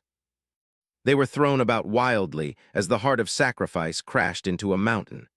They speared through the forest vegetation before sliding to a halt. Leaving a 2-eye cant, they just let the kilometer scar in the ground. Perro got the hangar bays open and helped the survivors limp out. Before they could gather their wits and come back on board to gather supplies, the ship's bulkhead doors slammed into place and sealed them out completely. No matter how they searched, there was no way in, so they were stuck on the surface of this moon. For days, the surviving crew were forced to forage off of what the surface had to offer. However, a number of them refused to eat or drink anything from this world. From what he knew, they had detected the remains of a human presence on the neighboring planet. Logic dictated that this moon had been defiled by the humans. Though they never encountered any in their sojourn here, the fact that the vegetation came from their hands was enough to make many of the more zealous Sangheli within the crew engage in a fast. He admired their zealotry but didn't indulge in it. After all, a living warrior was more useful to the Covenant than a dead one. He watched them slowly waste away until the last of them perished. They decided not to bury them since it would desecrate their bodies to inter them in such a filthy place. Not long after they crashed, they discovered that the ship's SOS was activated. The unknown enemy had probably initialized the beacon. His sole question was why. It had to have known that it would get the attention of more Covenant ships, reinforcements. So why? It gave Perro the impression that it was enacting some plan. He decided to have the crew of the sacrifice remain hidden, camped within the surrounding forest just in case. Then the humans came. Perro ordered the crew to wait for his orders while he and his team inserted into the ship. The goal was to use the humans to regain access to the interior. That plan was working well so far as he was now firing on them inside of the transmission section. He and his subordinates hosed them down with plasma fire, keeping them pinned behind the pillars of the communication conduits. Behind them was the origin of this entire problem, the cylindrical construct nestled in the central pillar. He was going to destroy it no matter the cost. Vek Kyle, he said over his personal comms. "Rush them and force them to the other side of the pillars. I need an opening to destroy that wretched device." His warriors replied with heated fervor. "It will be done, Commander. We'll tear them apart and retake the ship." Pero nodded. "Go." On his signal, the two Sangheli rushed forward, firing their plasma rifles. The blasts scorched and melted through the pillars' metal casings, causing the humans behind them to duck back. The Sangheli had to move quickly before they could respond. Pero rushed forward a few stretches behind them. He saw something round fly out from behind one pillar. He instantly recognized it and leaped back. Vec, who was closer, also recognized it and jumped to the side as it landed, bounced, and detonated. Vec had landed close to Kyle, and they ran forward. However, both of them didn't see the second grenade in time as it landed a footstep away, then bounced between them. Pero watched them momentarily disappear in the explosion, then reappear as they came out of the smoke. Vec hurtled through the air and landed on the ground, motionless. Kyle came out clutching the innards spilling out of his chest, but kept charging and firing. Pero charged as well, firing at the humans as they stepped out from behind their cover. He watched Kyle become the focus of a hail of human ballistic fire that ripped through his unshielded armor. After 3 straight seconds spent enduring the barrage, he fell forward and hit the ground. An honorable death. Pero only hoped he could do the same. Kyle and Vec had bought him the time he needed to get so close that he rushed past the humans. He ignored them, whipped out his energy sword, and activated it. He leaped up with his sword arm leading and arced towards the cylindrical device, ready to lash out. He heard a thumping sound, and a flash of light in the corner of his vision caught his attention. His eyes twitched to the right and saw something large zooming towards him. It was the last thing he ever saw. Asterisk. Duncan watched the rocket slam into the elite's frame. The explosion engulfed it in flames. From the resultant smoke came nothing but an arm and a lower torso that spiraled away, then fell to the ground in a bloody heap. "Got him," Hector said, sounding proud as he lowered the smoking barrel of his SBANKR. Cordova rounded on him. "What was that, trooper? You almost hit the Matrix." Hector looked at her and shrugged. "No one else could have killed it in time. I had no choice." Cordova stared at him hard, then refocused on the Matrix. "Let's get this over with." By then, Nova was already climbing up the pillar. Once she reached the terminal, she took a small blowtorch from her rucksack. She started searing through the pulsing wires connecting it to the ship. "Sorry about the rough extract, Green. I hope you disconnected yourself already." Emerald light flashed from the glass of the Matrix. A projection of the AI appeared on the ground with everyone else, and he pushed his wheelchair forward. "That's Mr. Green to you, young woman, and also—" He turned to Cordova. "You should know that once you disconnect me, the SOS signal will be out of my control." Nova stopped. "Wait, what? I thought we were trying to get him out to stop the signal." Cordova slowly shook her head. "No." The secretive tone of her words and what they entailed got everyone's attention. They peered over their shoulders at her while keeping their weapons aimed out. "Our complete goal," Cordova said, "is to extract this AI and leave the SOS signal going." "And why's that?" the staff asked, suspicious. Mr. Green answered by holding out his palm. Over it, the image appeared of the planet of New Bara and its 2 moons. Then the image changed when a CCS highlighted in red exited slipspace near the former colony. 2 more immediately followed, then another 6. "That's why," he said. Duncan felt a familiar chill run up his spine at the sight of the cruisers. The enemy was here en masse. Cordova looked up to Nova and nodded. The specialist held the blow torch and the last several wires like the heart of a dying patient. Her grip tightened around the torch. Mr. Green's projection faded away when Nova cut the last wire and pulled the Matrix free. Lieutenant Colonel Garrison came in over comms, sounding alert. "Squads Epsilon and Hodop, get back out here ASAP. Covenant ships have entered the system. We're leaving now." "On our way," Cordova answered. She switched to a direct line to Hodop 1. "Get out of here, Hodop. We've gotten what we came for." "No problem. Spec Ops elites are down and we're out of here. Nova slid down the central pillar and handed the matrix to the lieutenant commander, who connected it to the magnetic harness on her back. Let's move out. Squad Epsilon rushed out of the chamber and back down the hall they had come in through. They dashed through the hallways and around corners while checking every shadow for a shimmer that might betray more camouflaged elites. Thankfully, there were no more ambushes along the way. They came back out into the hangar. Beyond the door they saw scores of ODSTs rushing past, heading towards the bow. They leaped outside and joined them. Around the debris field, they saw scores of dead Covenant soldiers lying on the ground.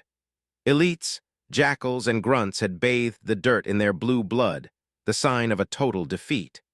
There were spots of red blood sprinkled throughout the scene, however, attesting to a hard battle won. A dozen Pelicans soared overhead. The dropships landed at the space near the bow of the CCS-2 at a time due to the closeness of the forest. Troopers swarmed into their blood trays until they were filled to max capacity. Some of the troopers even had to hold onto the overhead handles since there were no more seats. Some carried body bags between them. Then they took off, allowing the next pair of Pelicans to land. Garrison ushered the troopers on board. He spotted Epsilon and quickly pointed them to one of the Pelicans. They rushed aboard. Deeks was already sitting inside with helmet in hand. He grinned at them as they settled in. Had a nice field trip. Not really, Nova sighed. Deeks spotted Cordova taking the matrix off her back and cradling it in her arms so she could sit down. What you guys get out of the ship exactly? Good question, the staff said, looking at her as he took his own seat opposite the officer. She said nothing in reply, only watched the cylinder closely. The door to the blood tray closed. The Pelican rose 20 meters, then rocketed upwards. The trip lasted less than 3 minutes and was mostly quiet.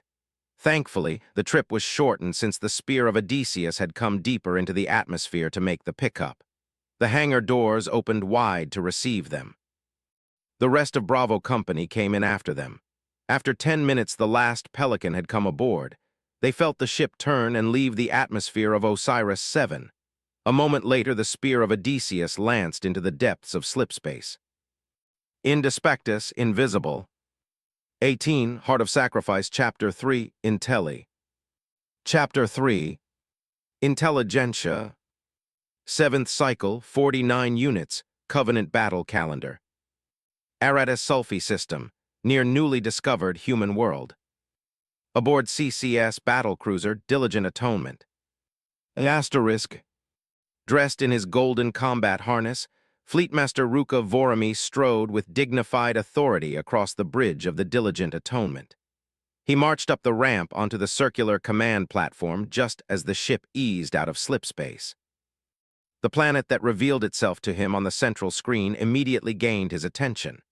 He eyed its blue and gray atmosphere, observed its vast oceans, examined its continents, islands, and poles, and imagined them all aglow with flames. It was a glorious daydream, one he would soon make reality with a single order, a single word.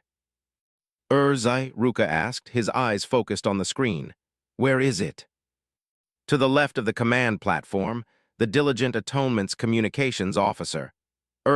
Usually listened to reports from other ships, and typed away with furious intensity at the celestial coordinates passing through his station. It appears to have crashed on one of the 2 moons of this world near the equatorial latitudes. The screen before the Fleetmaster changed to show another planetoid with visible vegetation on the surface. The image zoomed into a scarred forest. He traced the scar to its end. There, the Heart of Sacrifice lay like a fallen warrior cast far from home. What has that foolish shipmaster done? Ruka hissed under his breath. I cut in. The distress signal is still active, however they have yet to answer our hails. Nor will they, Ruka said. How can the dead speak from beyond the grave? Send the purity of purpose to investigate that moon and the derelict ship. I want to know what possessed them to leave the battle without my permission. As for the rest of the subfleet, our business, he watched the screen change back to the human world, is here. Shall I prepare? It was the Atonement's weapons officer, Zora II Ceruli. The Sanghili looked up at the fleet master from his weapons station to the right of the command platform. There was a discernible degree of anticipation in his demeanor. Ruka was pleased by his humble readiness for such sacred work. Both he and his crew had waited days while searching for traces of the Heart of Sacrifice's slipspace wake not long after it fled from the battle. He hadn't expected to suddenly receive the missing vessel's distress signal only earlier today, yet alone to follow it and find a completely new world. More importantly, a human world. There was at least that much to be thankful for. A single one of his ships for another of their planets was a fair trade. His only concern was how many of his ships he might have to sacrifice to find more of them. Drain 60% of our available plasma from the capacitors to both fore- and midship energy projectors. Send this order to the rest of the subfleet and have them advance towards the target alongside the Atonement. Zora's upper and lower mandibles eagerly clicked together in a biting motion. Understood, Fleet Master. He turned to his console and began typing in the necessary firing solutions that he would send to the other 9 ships. Though he couldn't see his face, Ruka knew that the weapons officer was probably grinning with satisfaction. He often became so excitable when an occasion came for him to demonstrate his specialties. I send a message to the Supreme Commander. Inform him of our discovery. Yes, Fleet Master, I replied. Be advised, the Purity of Purpose has detected a single human ship in system. It just entered slipspace. Their wake will be gone in 5 units. The shipmaster is requesting permission to pursue. Ruka thought on it, then decided. No, they're only retreating. Tell the Purity to stay on its course towards that moon. The image of the sacrifice flashed through his mind. He said under his breath, I've been separated from and lost enough of my ships already. Just one of their worlds will suffice for now. There will undoubtedly be more for us to burn later. From his console in front of the command platform, the ship's navigational officer, Fal Kashumi, examined his display and the image of the planet, rubbing a finger across his mandibles in thought. Where shall we begin, Fleet Master? There are so many places to choose from. We will start on the northernmost continent, then work our way across the northwest hemisphere and past the equator. The rest of the fleet will help us once they arrive. As for the Atonement, we'll begin with the northern pole. Understood, Fleet Master? Fal said, and swiftly began sending out the necessary attack coordinates to the rest of the subfleet. He was a prodigious helmsman, the proverbial rudder of the ship, and he piloted the Atonement towards the surface of the world. As they passed through the atmosphere, the bridge crew continued to work at their individual stations. Ruka Vorami was left to watch the screen, which showed his own ship, along with the near dozen under his command, heading through the northern atmosphere. In short time, the Atonement came to settle over an expansive ice-scape. Capacitors are drained to 40%, fore- and midship energy projectors are fully charged, gravitic impellers and magnetic lensings are primed. Zora turned to his commanding officer. On your command, Fleet Master. Ruka nodded and eyed the ice-scape one last time, looking over its barren lands for a moment. Commence purification. Zora did as he was ordered. The ship's 2 energy projectors fired, unleashing high-intensity plasma beams whose red color illuminated the air, searing the landscape below as the sky around them changed to an angry crimson hue. Ruka watched the destruction. Then something crossed his mind, a thought. He quickly rejected it, cut it down at the knees, and strangled it into submission. It was one that should never be found in Sanghili. Its fears and doubts had already tormented him for so long that he knew how to circumvent and squelch it before it got out of hand, before it asked the question that he could never answer. He refuted it with faith as often as he would like. Still, it always briefly resurfaced at times like these, making him imagine his homeworld in the place of the one he was actively burning. That thought, he swore, would never come to fruition. Though the question remained, his faith proved stronger, at least for the moment, allowing him to focus on the glassing of the newest addition to a long list of human worlds reduced to cinders. Asterisk. Garrison made his way through the halls of Bedeck on the spear of Odysseus, intent on reaching its debriefing room. At current, the ship was headed on a random slipspace trajectory, not immediately inbound to any human colonies, as per the requirements of subsection 4. Article 1 of the Cole Protocol. Thankfully, it was only that subsection and not the rest of the exhaustive list of precautions meant to keep the Covenant from finding humanity's most prized possession. They had at minimum another month before they would arrive back at Reach, but he didn't care for waiting so long for a debrief. He wanted answers because, as far as he could tell, the entire operation had been a colossal failure. The Covenant had ultimately followed the SOS to the Aratus Sulphy system and undoubtedly found the downed cruiser. They were forced to abandon their charge as a result. Right now, he needed to know what had been accomplished that was worth the blood of Bravo Company ODSTs left spilt on Osiris-7. He found the room only after asking around for the better part of an hour. The set of double doors were sealed shut. He tried the handle, but it was locked. He noticed a retinal scanner and stepped over to it. A hazy cone of holographic light examined his retinas. A moment later, the doors opened. Lieutenant Commander Cordova peeked out. She looked surprised to see him. "Lieutenant Colonel Garrison, I wasn't expecting you, sir." "I need to speak with you," Garrison said plainly, discarding formalities altogether.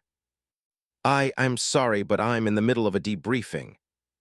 And I'm about to be in the middle of one as well." Cordova could probably tell from the underlying sharpness in his tone that he meant business. "Is it in regard to the operation, sir?" "Bullseye." The ONI agent looked around and thought over her options. Garrison didn't give her many. He had positioned himself so that he was practically inside the doorway already. She relented. "Please come in then, sir. There's much to discuss." "I hope so," Garrison said. She let him step inside. The debriefing room was a rectangular space with a similarly shaped table. Its brown sheen reflected the overhead lights in such a way that he could tell it was made of hickory wood. Its earthy scent filled the room. "I lost 12 of my guys down there," Garrison said, turning to Cordova. "And I've got twice that many being treated in the med bay on C deck. We didn't leave with that cruiser or any Covenant tech from what I saw. So tell me, what did my troopers die back there for exactly?" Cordova nodded and pointed to one of the seats. He reluctantly pulled it out and sat down opposite her. "I'll tell you what I've been given clearance to." Garrison gestured with open hands towards her and rested them on his lap, expecting answers. "Mr. Green, would you kindly?" "Certainly, dearie," a disembodied voice said. The overhead lights darkened. A section in the middle of the table opened up, revealing a UNSC-issue holotank. It turned on, emitting Mr. Green's image. To say it was confusing for Garrison to see a fourth-generation smart AI moving about the table like a paralytic in a wheelchair was a serious understatement. It was like a sick joke, or perhaps a carefully thought-out oxymoron that a construct with near-godlike omnipresence was limited to a wheelchair. It was like looking at the interpretation of the paradox of a Christ-like being, fully human and fully God simultaneously. Mr. Green bowed and introduced himself, then opened his hand. An image appeared in the form of a holographic CCS battlecruiser, the very same one they had just discovered and subsequently abandoned. "The cruiser that we left behind a short while ago was called the Heart of Sacrifice. It was part of a fleet that discovered the colony of Estuary earlier this year." The image enlarged to show dozens of similar ships arriving out of slipspace near the simulated planet. They moved to engage the UNSC vessels defending it. Green's tone turned somber. "Long story short, we lost."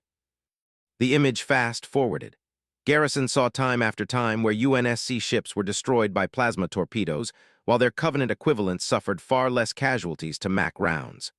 Once the action in space was over, the Covenant fleet descended upon the human world. They moved like sharks prowling through water, knowing their prey below were unable to escape. Garrison couldn't help narrowing his eyes as their energy projectors fired, bathing the surface below with columns of superheated plasma. It was never easy to watch a glassing, even a recording of one. That was one aspect of this war that even years of fighting in it could never desensitize him enough to ignore, and it likely never would. Millions lost in a moment. Ash where there were once persons, whole families who were guilty only of the mortal sin that was their very existence. Nothing more. Garrison's hands slowly clenched into fists. Is there anything else? Yes, Green said. I showed you the glassing of estuary in order to drive my point home. He took his glasses off and wiped them with a handkerchief. You see, the Covenant have had the advantage over us from the very beginning. On the ground, we stand a chance. But in space, he shook his head and put his glasses back on, fixing them on the bridge of his nose as he stared at the recording. Their technology is far superior to our own. They are centuries ahead of our own developments, if not entire millennia.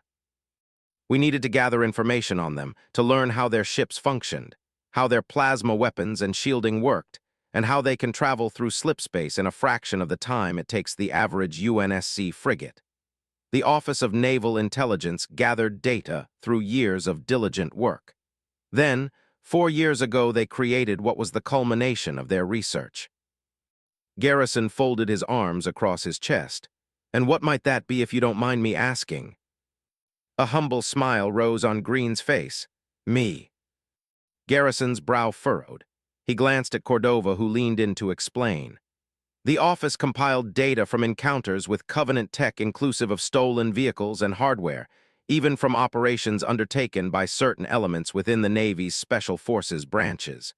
We created Mr. Green as the first of his kind, an offensive software-based AI. He's programmed with the information and incursion suites capable of not only engaging with and taking over human technology, but also Covenant. A hybrid, Garrison commented. You made a hybrid human-Covenant AI using tech from both sides. Along those lines, yes, although it's a major oversimplification.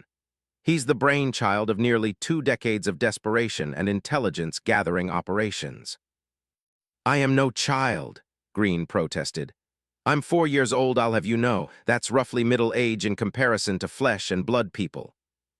Why were you on that ship? Garrison asked, cutting through the humor and getting straight to the point. Mr. Green seemed to taste his next thoughts in his mouth, pondering whether it was okay to explain what he had on his mind or not. He turned to Cordova, who gave him a confirmatory nod. A mission, Mr. Green said. After multiple simulation runs of my capabilities, I was sent to estuary. My purpose was to be captured by the Covenant and brought onto one of their ships to be inspected and searched for any useful information. Garrison cocked his head. Are you saying you knew estuary was going to fall well in advance? It was more like a far-sighted prediction than set-in-stone revelation. A pretty accurate one at that, Garrison muttered. Go on. Once I was brought on board, I would attempt to convince the Huragok, the Covenant's engineering caste who would undoubtedly be used to hack me, to instead help connect me to the ship. While they're rarely seen by frontline personnel, we were able to learn about these creatures through secret observations. They have an all-consuming proclivity towards fixing and investigating machines. I used this against them by convincing a few that I had friendly intentions and that if they connected me to the ship, then I would betray my masters and freely grant them access to all the information I knew. They believed my friendly intentions. In truth, I had none. The image of estuary's glassing zoomed in to focus on the Heart of Sacrifice as it turned away and headed towards open space. Once I was connected, I cut off oxygen throughout the ship to kill the crew. Then I took control and jumped to slipspace. The original plan was for me to check the cruiser for any tracking devices in abidance with subsection 7, Article 1 of the Cole Protocol, before taking it wholesale into UNSC space. From there, I would send out a specially encrypted signal to reach, warning them I was coming. But, as Molk taught USNO plan, ever survives first contact with the enemy. The image in his hand changed, showing the Heart of Sacrifice emerging from an abruptly ended slipspace jump. A team of Spec Ops elites who survived managed to manually disconnect me from the slipspace drive. As a result, the Sacrifice hurtled out into real space. I saw it coming beforehand, however, and corrected our course so that I could reach some destination. I figured anything was better than floating aimlessly through interstellar space. I chose New Bara since it was the closest, and was also an abandoned system. The Heart of Sacrifice shuddered as its shields dissipated. It hurtled into the atmosphere of Osiris-7 while explosive decompressions rocked the hull. To put it plainly, there's a reason why ships don't just fall out of slipspace. Avionic integrity is one of them. The sacrifice crashed onto the surface. It was a hard landing, but I made it work. The crew mostly got out, then I sealed the doors shut behind them. They squatted outside the whole time. Meanwhile, I learned what I could from interfacing with the sacrifice systems. When I thought I'd figured it out, I set off the ship's SOS signal, but purposefully in a way that targeted the Epsilon Eridani system and several others. Mr. Green smiled up at them. Then, about 2 months after the crash, the ship we're currently aboard arrived in system. You already know the rest of the story. Garrison nodded.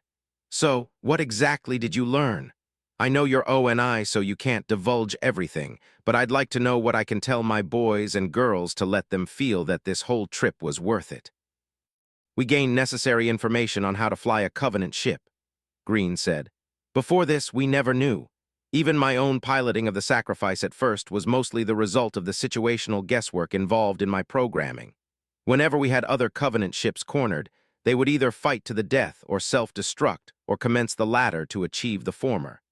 Now we know exactly how their systems operate and how to infiltrate them, as well as some of their design weaknesses. That opens up a whole new avenue of opportunities for us to turn the tides of this war in humanity's favor. Tell that to your troopers, Lieutenant Colonel. I only hope it can somewhat suffice for those you've lost on my account. Garrison stared Mr. Green in the eyes for a few seconds before closing his own. He took in a slow breath, then breathed out. All right. That's something, I guess. The more you know, the better, am I right? Green nodded in agreement. Will that be all, sir? Cordova asked. Yeah, that's good enough for me. Garrison got up, looked at Green one last time, and asked, of all the people you could have chosen for an avatar, why Roosevelt? Mr. Green pursed his lips in thought. Because despite all his flaws, both physically and personally, he was a man who was able to pull a nation together to fight against a tyrannical enemy seeking the annihilation of others. I'd hoped that that sentiment would still prove pertinent even today. Garrison hadn't been expecting the deep dive on the AI's philosophical side, but he didn't mind it either. In truth, with his new understanding, he found Green's appearance of a friendly old man in a wheelchair almost endearing. I see, he replied. Thank you, both of you. Garrison nodded to them both, then walked out, closing the door behind him. Asterisk.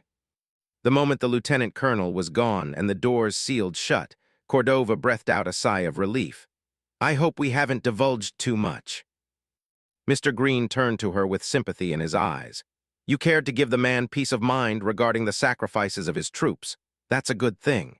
His brow furrowed as he pinched the bridge of his nose and sighed deeply. If only we could have that same peace, but we know too much while we told him just enough. The only downside to learning is that you can never unlearn the less savory side of knowledge. You're referring to our debriefing before he arrived? Cordova asked. Green nodded. I'm still concerned, and reasonably so, about what I found while I had access to the Covenant BattleNet, even if it was only briefly. We'll have to work on that once we get back to Reach. But my findings won't wait until we get back, the AI pointed out. What I found lurking in the 51 Pegasi system poses a serious and pressing threat to the UNSC and humanity in its totality. To express myself more clearly, if I could be in front of HIGHCOM's Security Committee right now with the information I have, even at the cost of my remaining lifespan, I would take it without either question or hesitation. Cordova ran her hands through her hair in an attempt to quell her own frustrations. I understand that.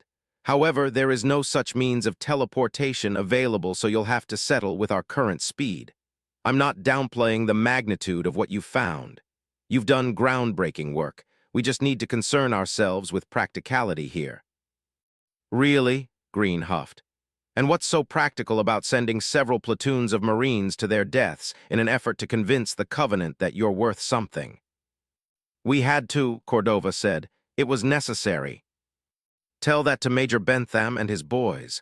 Oh, wait, you can't. We knew it would be a 1 in a million chance that their deaths would be made worth the loss. The only redeeming thing about this is that we actually got some useful info out of it for Red Flag. Cordova winced. Security code 131. I know already. Green cut in, holding up his hands defensively. I'm not allowed to divulge that information without the necessary clearance to do so. You don't have to shut off my memory pathways for me to get the point. Cordova relaxed a little. Be careful. We don't need any information leaks. We don't even want to risk something that high on the food chain being divulged in a space like this. Green scowled. What, do I have to travel all the way to Sydney just to get this off my chest? I'll say this much, at the rate of things, I doubt CINCO and I will be willing to commence the operation until the situation grows more dire. I personally believe it should be done while there are still inner colonies left. This entire mission was to set up the groundwork for the operation after all. That decision ultimately lies in HIGCOM's hands. Green, you know that. Yes, Green groaned. Although I'm certain that Agent Tarkovsky would be able to plead my case in a way that would galvanize them into action. He noticed Cordova shift uncomfortably at the mention of the name. I'd rather someone like him not get involved in this. Why don't you say that to his face the next time you see him? Green suggested, knowing he was hitting a nerve. She gave him a long glare that made him move on from the subject. At the end of the day, my only wish is that I would live long enough to see my work be of use. But I guess whatever future AI inherits my piloting suite will have to get the job done in my stead. On a different note, what about operations we do have the clearance to discuss, like Red Sahara? Cordova thought it over. The Covenant that came in system are likely glassing New Bara by now, so I'd say it's a success. Green ran over the details in his heavily filed mind. Neither Cordova nor himself were willing to explain to Garrison that, shortly after their arrival, he had purposefully sent out the Sacrifice's rescue signal into hostile space in order to lead the Covenant to the system. Operation Red Sahara was a highly classified ONI operation. Its purpose, to drip-feed the Covenant the locations of abandoned colony worlds primarily in the outer colonies. They allowed them to capture nav data, mostly wiped except for the location of the specifically abandoned world. The operation had been approved by the higher-ups of ONI for Section II in 2537 as a means of taking advantage of the Covenant's zealous nature. Knowing that they would burn any planet with a human presence, or even a former human presence, they had been making the aliens waste time and resources for the last 7 years. In doing so, they were also saving resources for the UNSC to defend inhabited worlds. New Bara was the most recent addition of worlds fed to the Covenant. It's less a success and more a delaying of failure, Green said. It's all defensive to buy time, but we have to go on the offensive eventually. He leaned towards Cordova. Red flag must be enacted soon or not at all for the sake of what we've lost to get this far and what we stand to lose further on. Would you like me to send your recommendations directly to CINCONI? Cordova asked, raising a sarcastic brow at him. Green smirked up at her. Nice try. I'm not going to be called rampant and get terminated before my time. Good thing I saw through your threat. It's not a threat, Cordova assured. Only a possibility of an opportunity. No, not a possibility of opportunity, Green said. He generated his martini cocktail and slowly drank down its liquid contents. When he was done, he looked at the empty glass and sighed. It's more like an inevitability of desperation. Intelligentsia, intelligence. 19. Heart of Sacrifice, Chapter 4, Sepult. Chapter 4. Sepultus. August 3rd, 2544. 7:45 hours military calendar.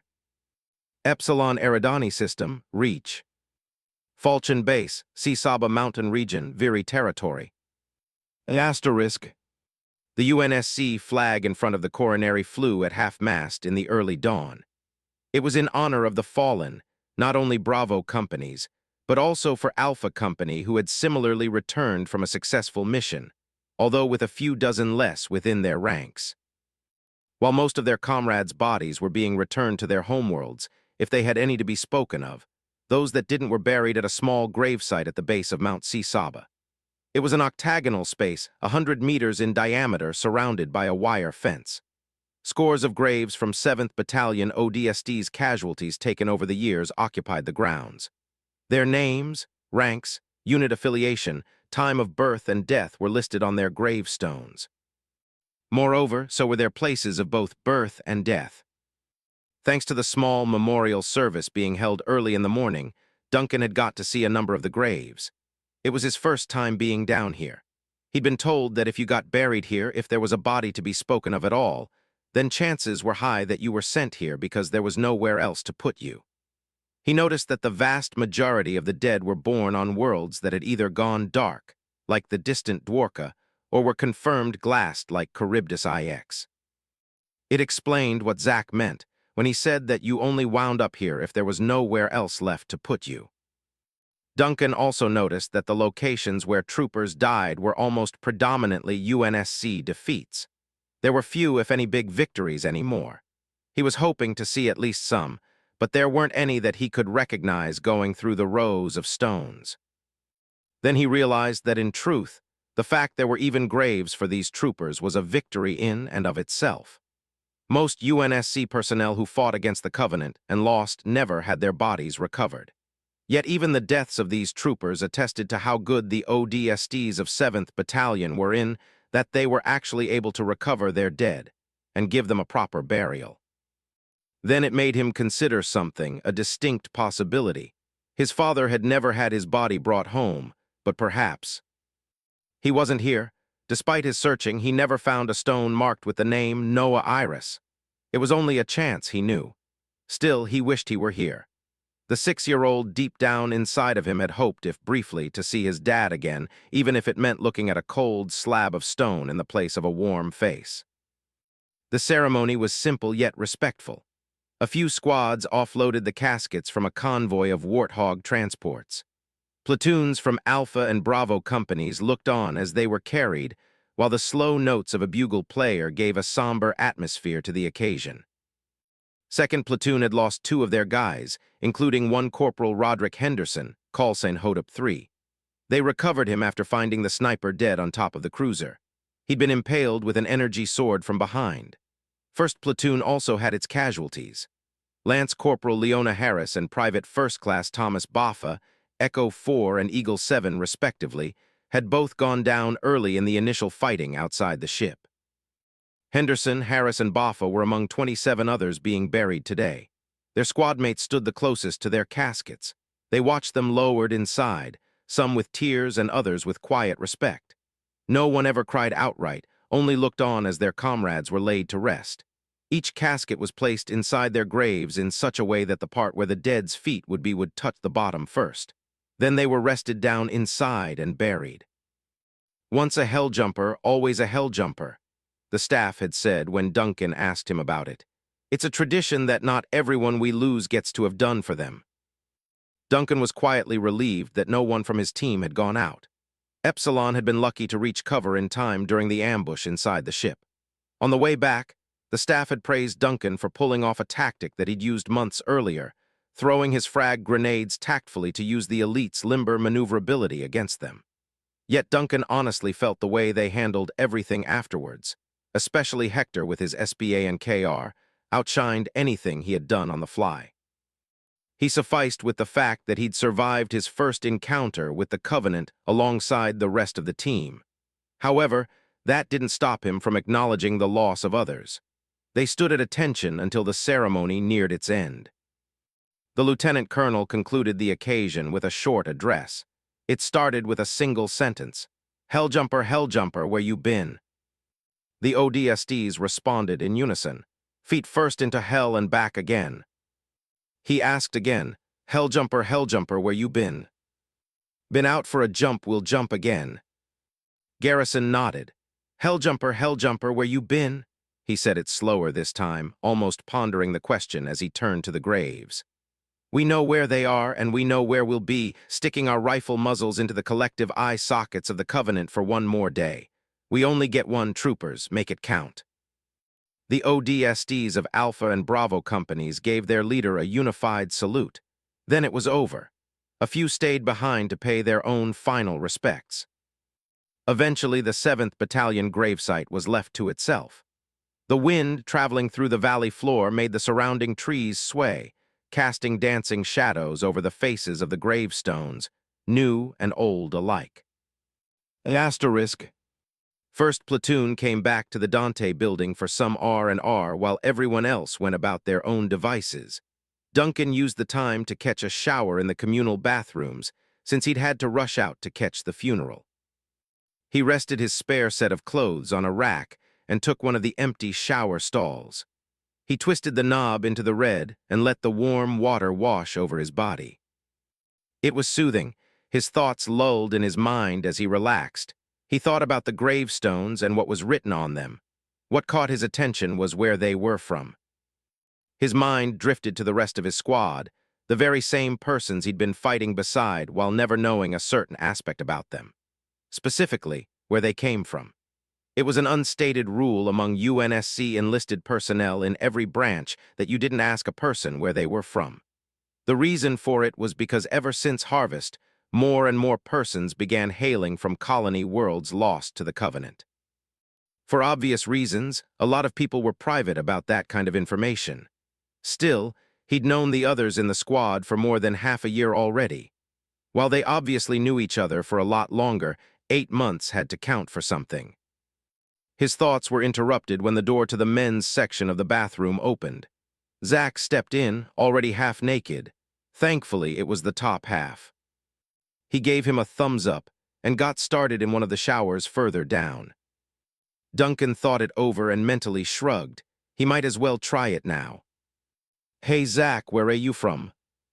"Luna," Zach replied without even looking up or sounding like the question was a problem. "That was easy. So what part?" This time Zach looked up at him while lathering himself with soap. "Why do you care so much, Illinois boy?" Duncan laughed. "Well, I figured I'd known you guys long enough to ask. I only really know where Heck is from, and even then, he only drove the limo on tribute. Doesn't mean he's from there necessarily." Zach eyed him for a moment, then shook his head. "I guess you've lasted longer than the other 8s. He wrung out his towel and started washing off. "I'm from Chrysium City. If you want to know exactly where that is, we're based in Mare Chrysium. It's 500 kilometers of nothing but flat moonscape, interconnective ducts, and vacuum-sealed habitats. Home sweet home." "Really? So you and me are from the same neighborhood then?" "Give or take 380,000 kilometers. Yeah, pretty much." "HMPH, that's just spitting distance these days." Duncan also started washing off. He thought over his next words carefully, measuring them out and hoping he wasn't prodding too much. "Do you ever miss it being back home?" Zach stopped for a moment and looked down at the shower floor. "Honestly, no." He dried his face, then wrung his towel again, watching the water drain away. "I couldn't have gotten out of there fast enough. My folks, they told me I wasn't ready, that I was too young for the real world." He slung his towel over his shoulder. "Now I'm jumping down through the atmosphere of real worlds. Top that, am I right?" He stepped out of his stall to catch the rest of himself with his drying towel. "Can I tell you something, Irish?" There was that name again. Duncan figured it was okay once he was the only one consistently calling him that. "Sure." Zach looked from left to right to make sure the bathroom was clear, and the door was still closed. "I know this might surprise you, but as it turns out, I come across as annoying to some people." Duncan stared at him with enough incredulousness in his gaze that it would have gotten the point across to anyone else. But whatever mental armor Zach was wearing proved invulnerable. "I know, right?" he shrugged. "I can't understand it either. With my folks, at least, I figured they probably wanted me out of their hair. I was what people called a troubled child, even though I was the one causing trouble for everyone else. As it turned out, I wanted to go just as much as they wanted me gone. Everybody wins that way. But what about your folks, man? I mean, if you've..." Duncan nodded. "I've got an uncle. He's a bit of a pain when he's ready, but he knows how to push me out of my comfort zone. He always means well, he really does." He remembered their conversation on that warthog after his mother's funeral. "Maybe your folks didn't want you gone, man. Maybe you just figured it'd be easier to leave if you believed they wanted that." He looked up at Zach, who was staring back at him with a suspicious eye. He relaxed as he started putting on his clothes. "Maybe you're right, man," he sighed. "I wouldn't worry about it too much, though. I'm on good terms with them since we still talk. They feel okay once they see my face at least once a week.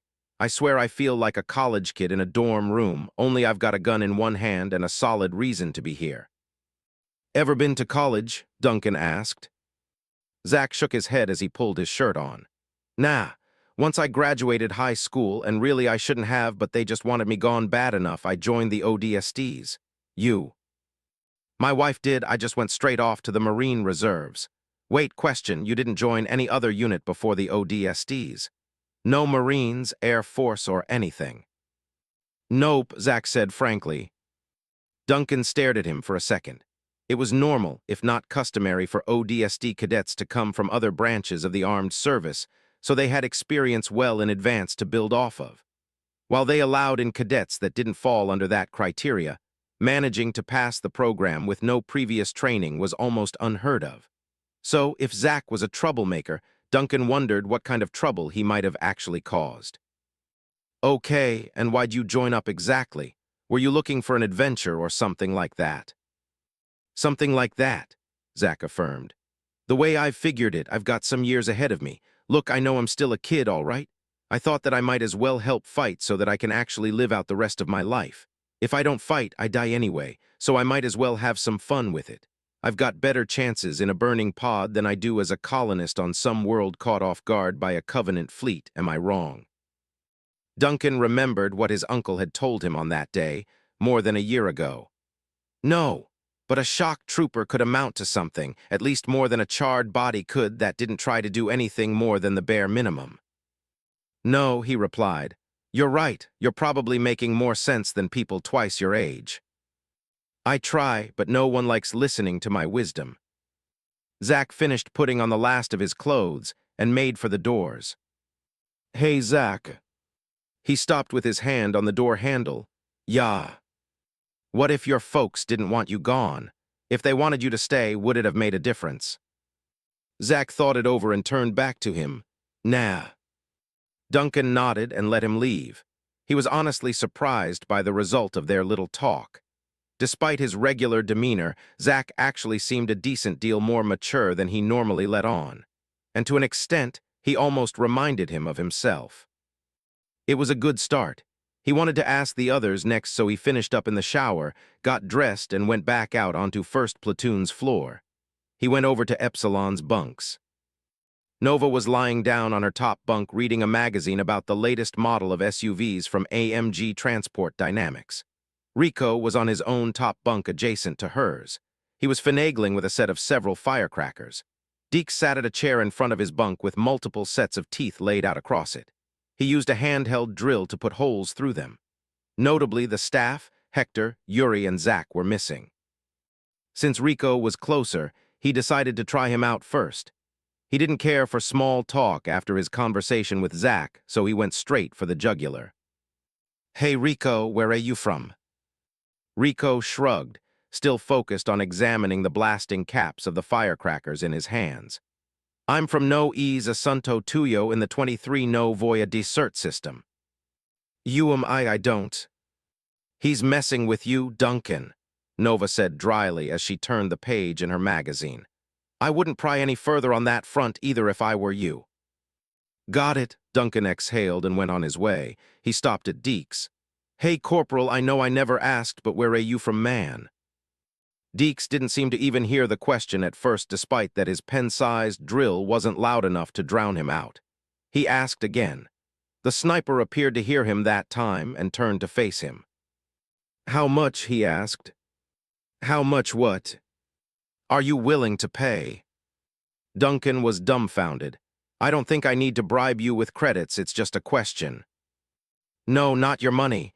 Deeks gave an uncomfortably toothy grin and pointed at his incisors with his drill. Well.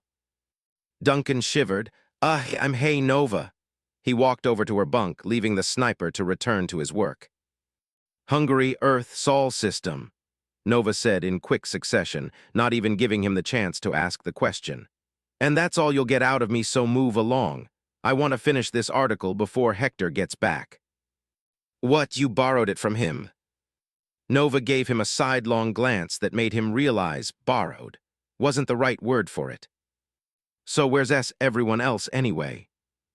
Nova reluctantly pried her attention away from the juicy article about the newest line of AMG's popular Uber chassis to face him.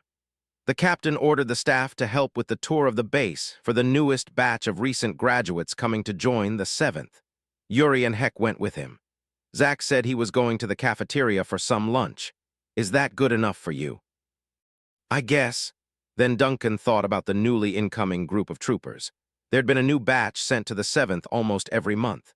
It gave off the impression that they had infinite manpower.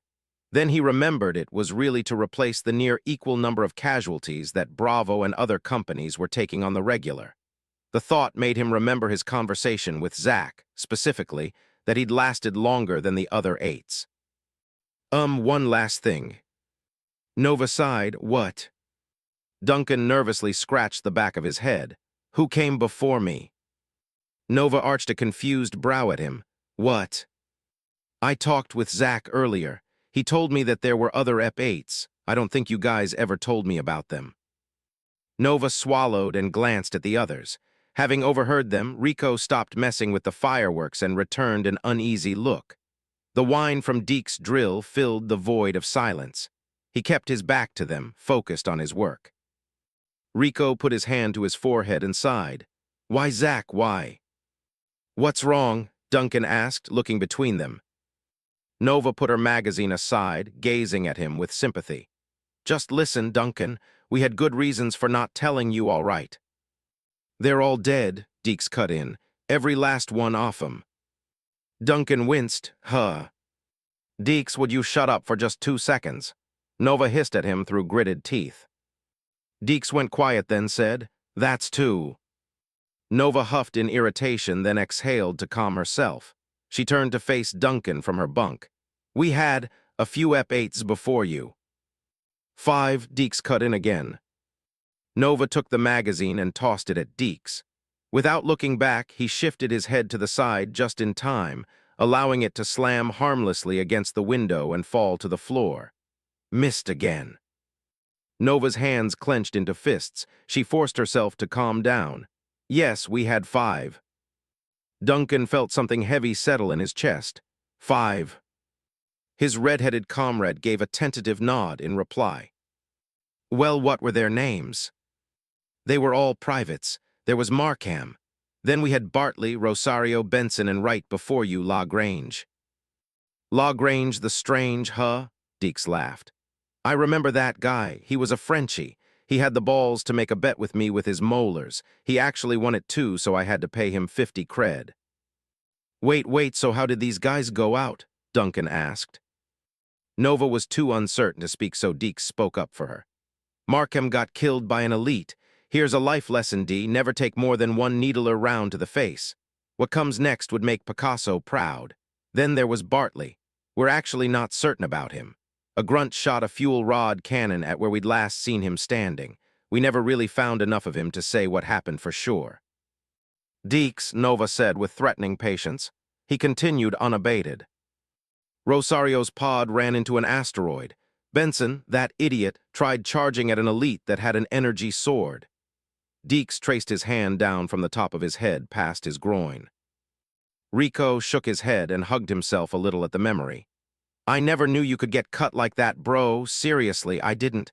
I still hope he didn't feel it. It was fast, so I doubt he did. Deeks, Nova began to growl. As for LaGrange, Deeks said regardless.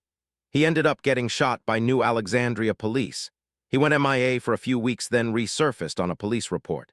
Turns out he went berserk and started beating up random people in the Maga's Tarsasog shopping center. He refused to stand down when the police came and even started attacking them too, so they put him down. Deeks, Nova hissed. What a mad lad. Deeks. The corporal finally turned around. He hadn't noticed that throughout the conversation, Duncan had started going pale. He was practically Snow White by the time he'd finally seen him. Deeks grinned and gave a slight shrug of his shoulders. Sorry. Nova glared at him until she found the willingness to look at Duncan. He looked shaken. In truth, he was. Now he knew that he was standing in the blood-soaked shoes of several others. He dared ask the question. How long did they last? He hadn't thought it possible for Deke's grin to widen, but it did. Markham, 2 months. Bartley, 2 weeks. Rosario, 3 weeks. Benson, about 3 seconds. La Grange, 3 months. He cocked his head to the side and narrowed his eyes at Duncan. Iris, he stressed this like a snake. Well, we're still waiting on that one, and so help me God, I'm getting my money's worth. Duncan felt his mouth go so dry that he barely had the strength to open it up again. What are you talking about? Nova did a slashing throat gesture at Deeks, but he ignored it. We have a pool, or had one at least till almost everyone wussed out. It's a money pool with bets on how long you'll last. We started it the day after you got here. The staff doesn't like doing it, but Zach, Matchstick, and even he pointed to Rico. Mr. Mohawk over there, they all pulled out of the bet. Duncan looked at the ODSTs, then back at Deeks, uneased but curious. And why's that? "'Cause you're a hard sell, Duncan," Deeks snickered. "You lasted too long. You outdid everyone's predictions, so they pulled out of the pool. Thankfully, I saw it coming and highballed how many months I thought it'd take in advance. Now there's only 2 of us left to win 200 credits. Don't get me wrong, D. I don't have anything against you, only the Covies. It's just a question of how long, and I'm still betting on you not making it past the year." Duncan froze for a heartbeat. He looked at Nova and asked, "You're betting on me too?" "She changed hers," Deke sighed, sounding disappointed. "What do you mean, changed?" Nova was grim. Her face lightened up as she met Duncan's gaze. "I bet instead that you'd outlast any bet we put on you." From her bunk, she rested a reassuring hand on his shoulder. "Was it after you found out about Erica?" She shook her head. "No, I only really committed to changing it after you survived that encounter with whatever that walrus thing was on Epsilon Eridani IV. That helmet cam footage was priceless. The fact you survived it gave me some reassurance." Nova squeezed his shoulder. "So, don't you go out anytime soon, all right? Because now you know that I've got good money riding on you." Duncan nodded, then started laughing. He couldn't help it. He'd started out asking them where they were from and ended up finding out there was a bounty placed on his chances of survival. The whole situation was just odd. They were all kind of odd once he thought about it. They definitely weren't the team he'd been expecting to work with, but they were nonetheless his teammates. He turned to Deeks. "Just know you're not getting your money's worth," he said with unfounded confidence. The sniper blinked, unamused.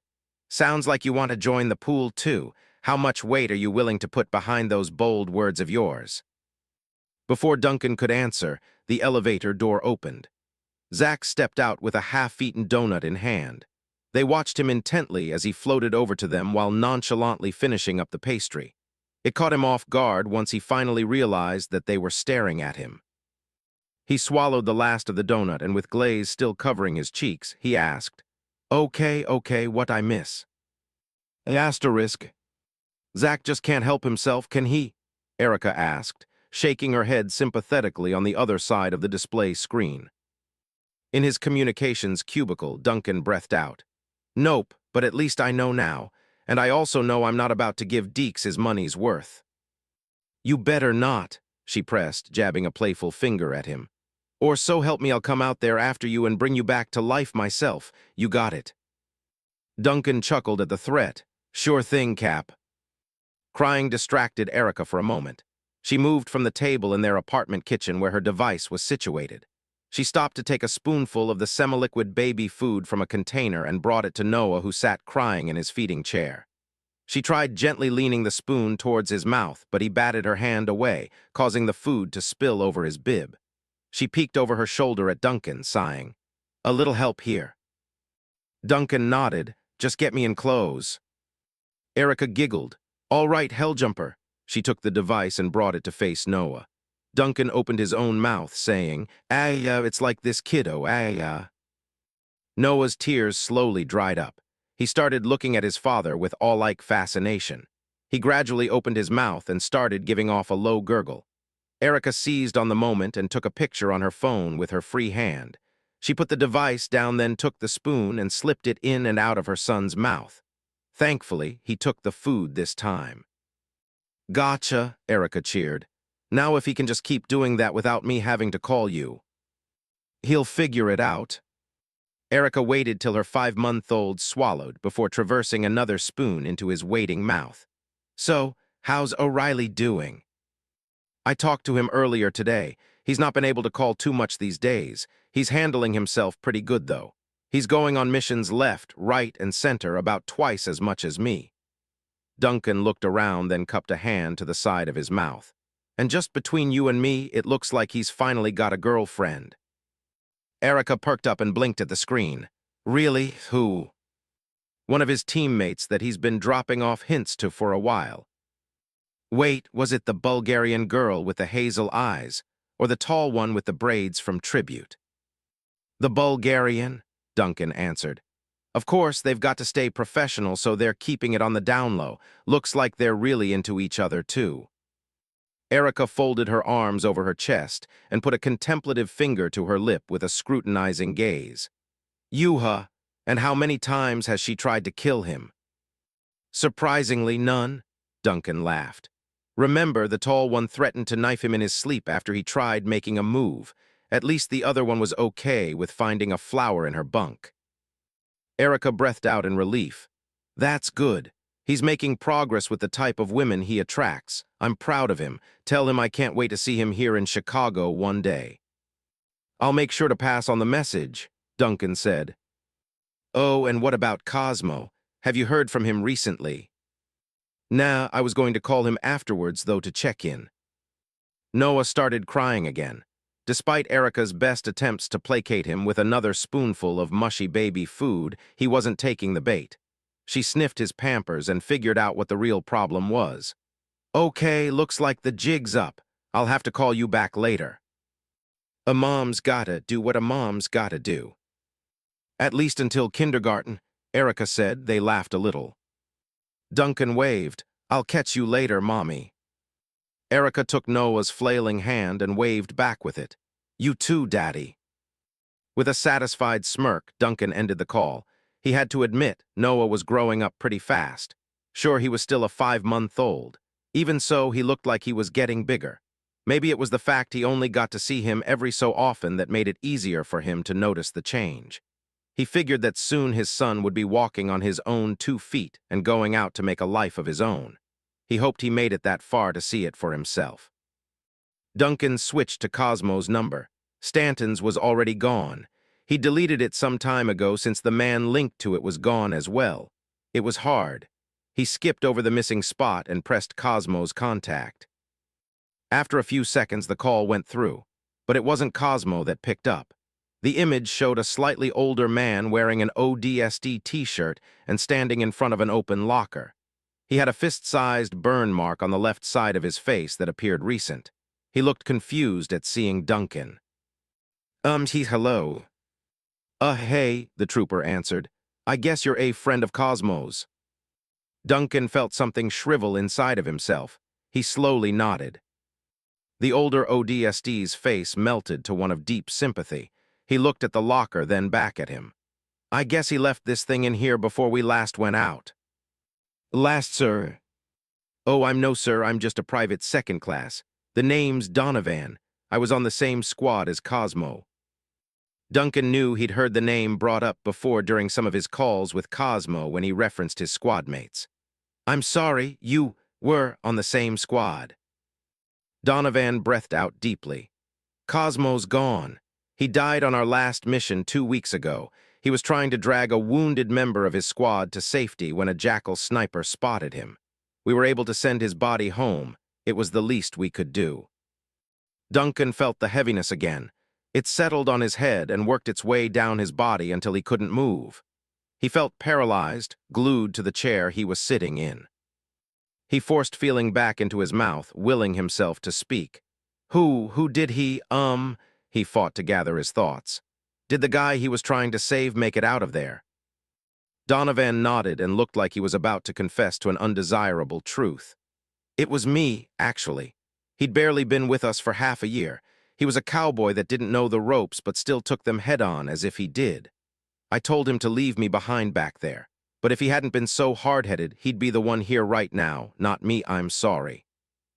"No, it's a good thing you're alive," Duncan said. It means what he did wasn't for nothing, it was worth something, and I know he wouldn't have minded that. He felt like he was trying to assure himself of that more so than Donovan. Thanks, Donovan said, sending him a two-fingered salute. Take care of yourself, Iris, Private Duncan Iris.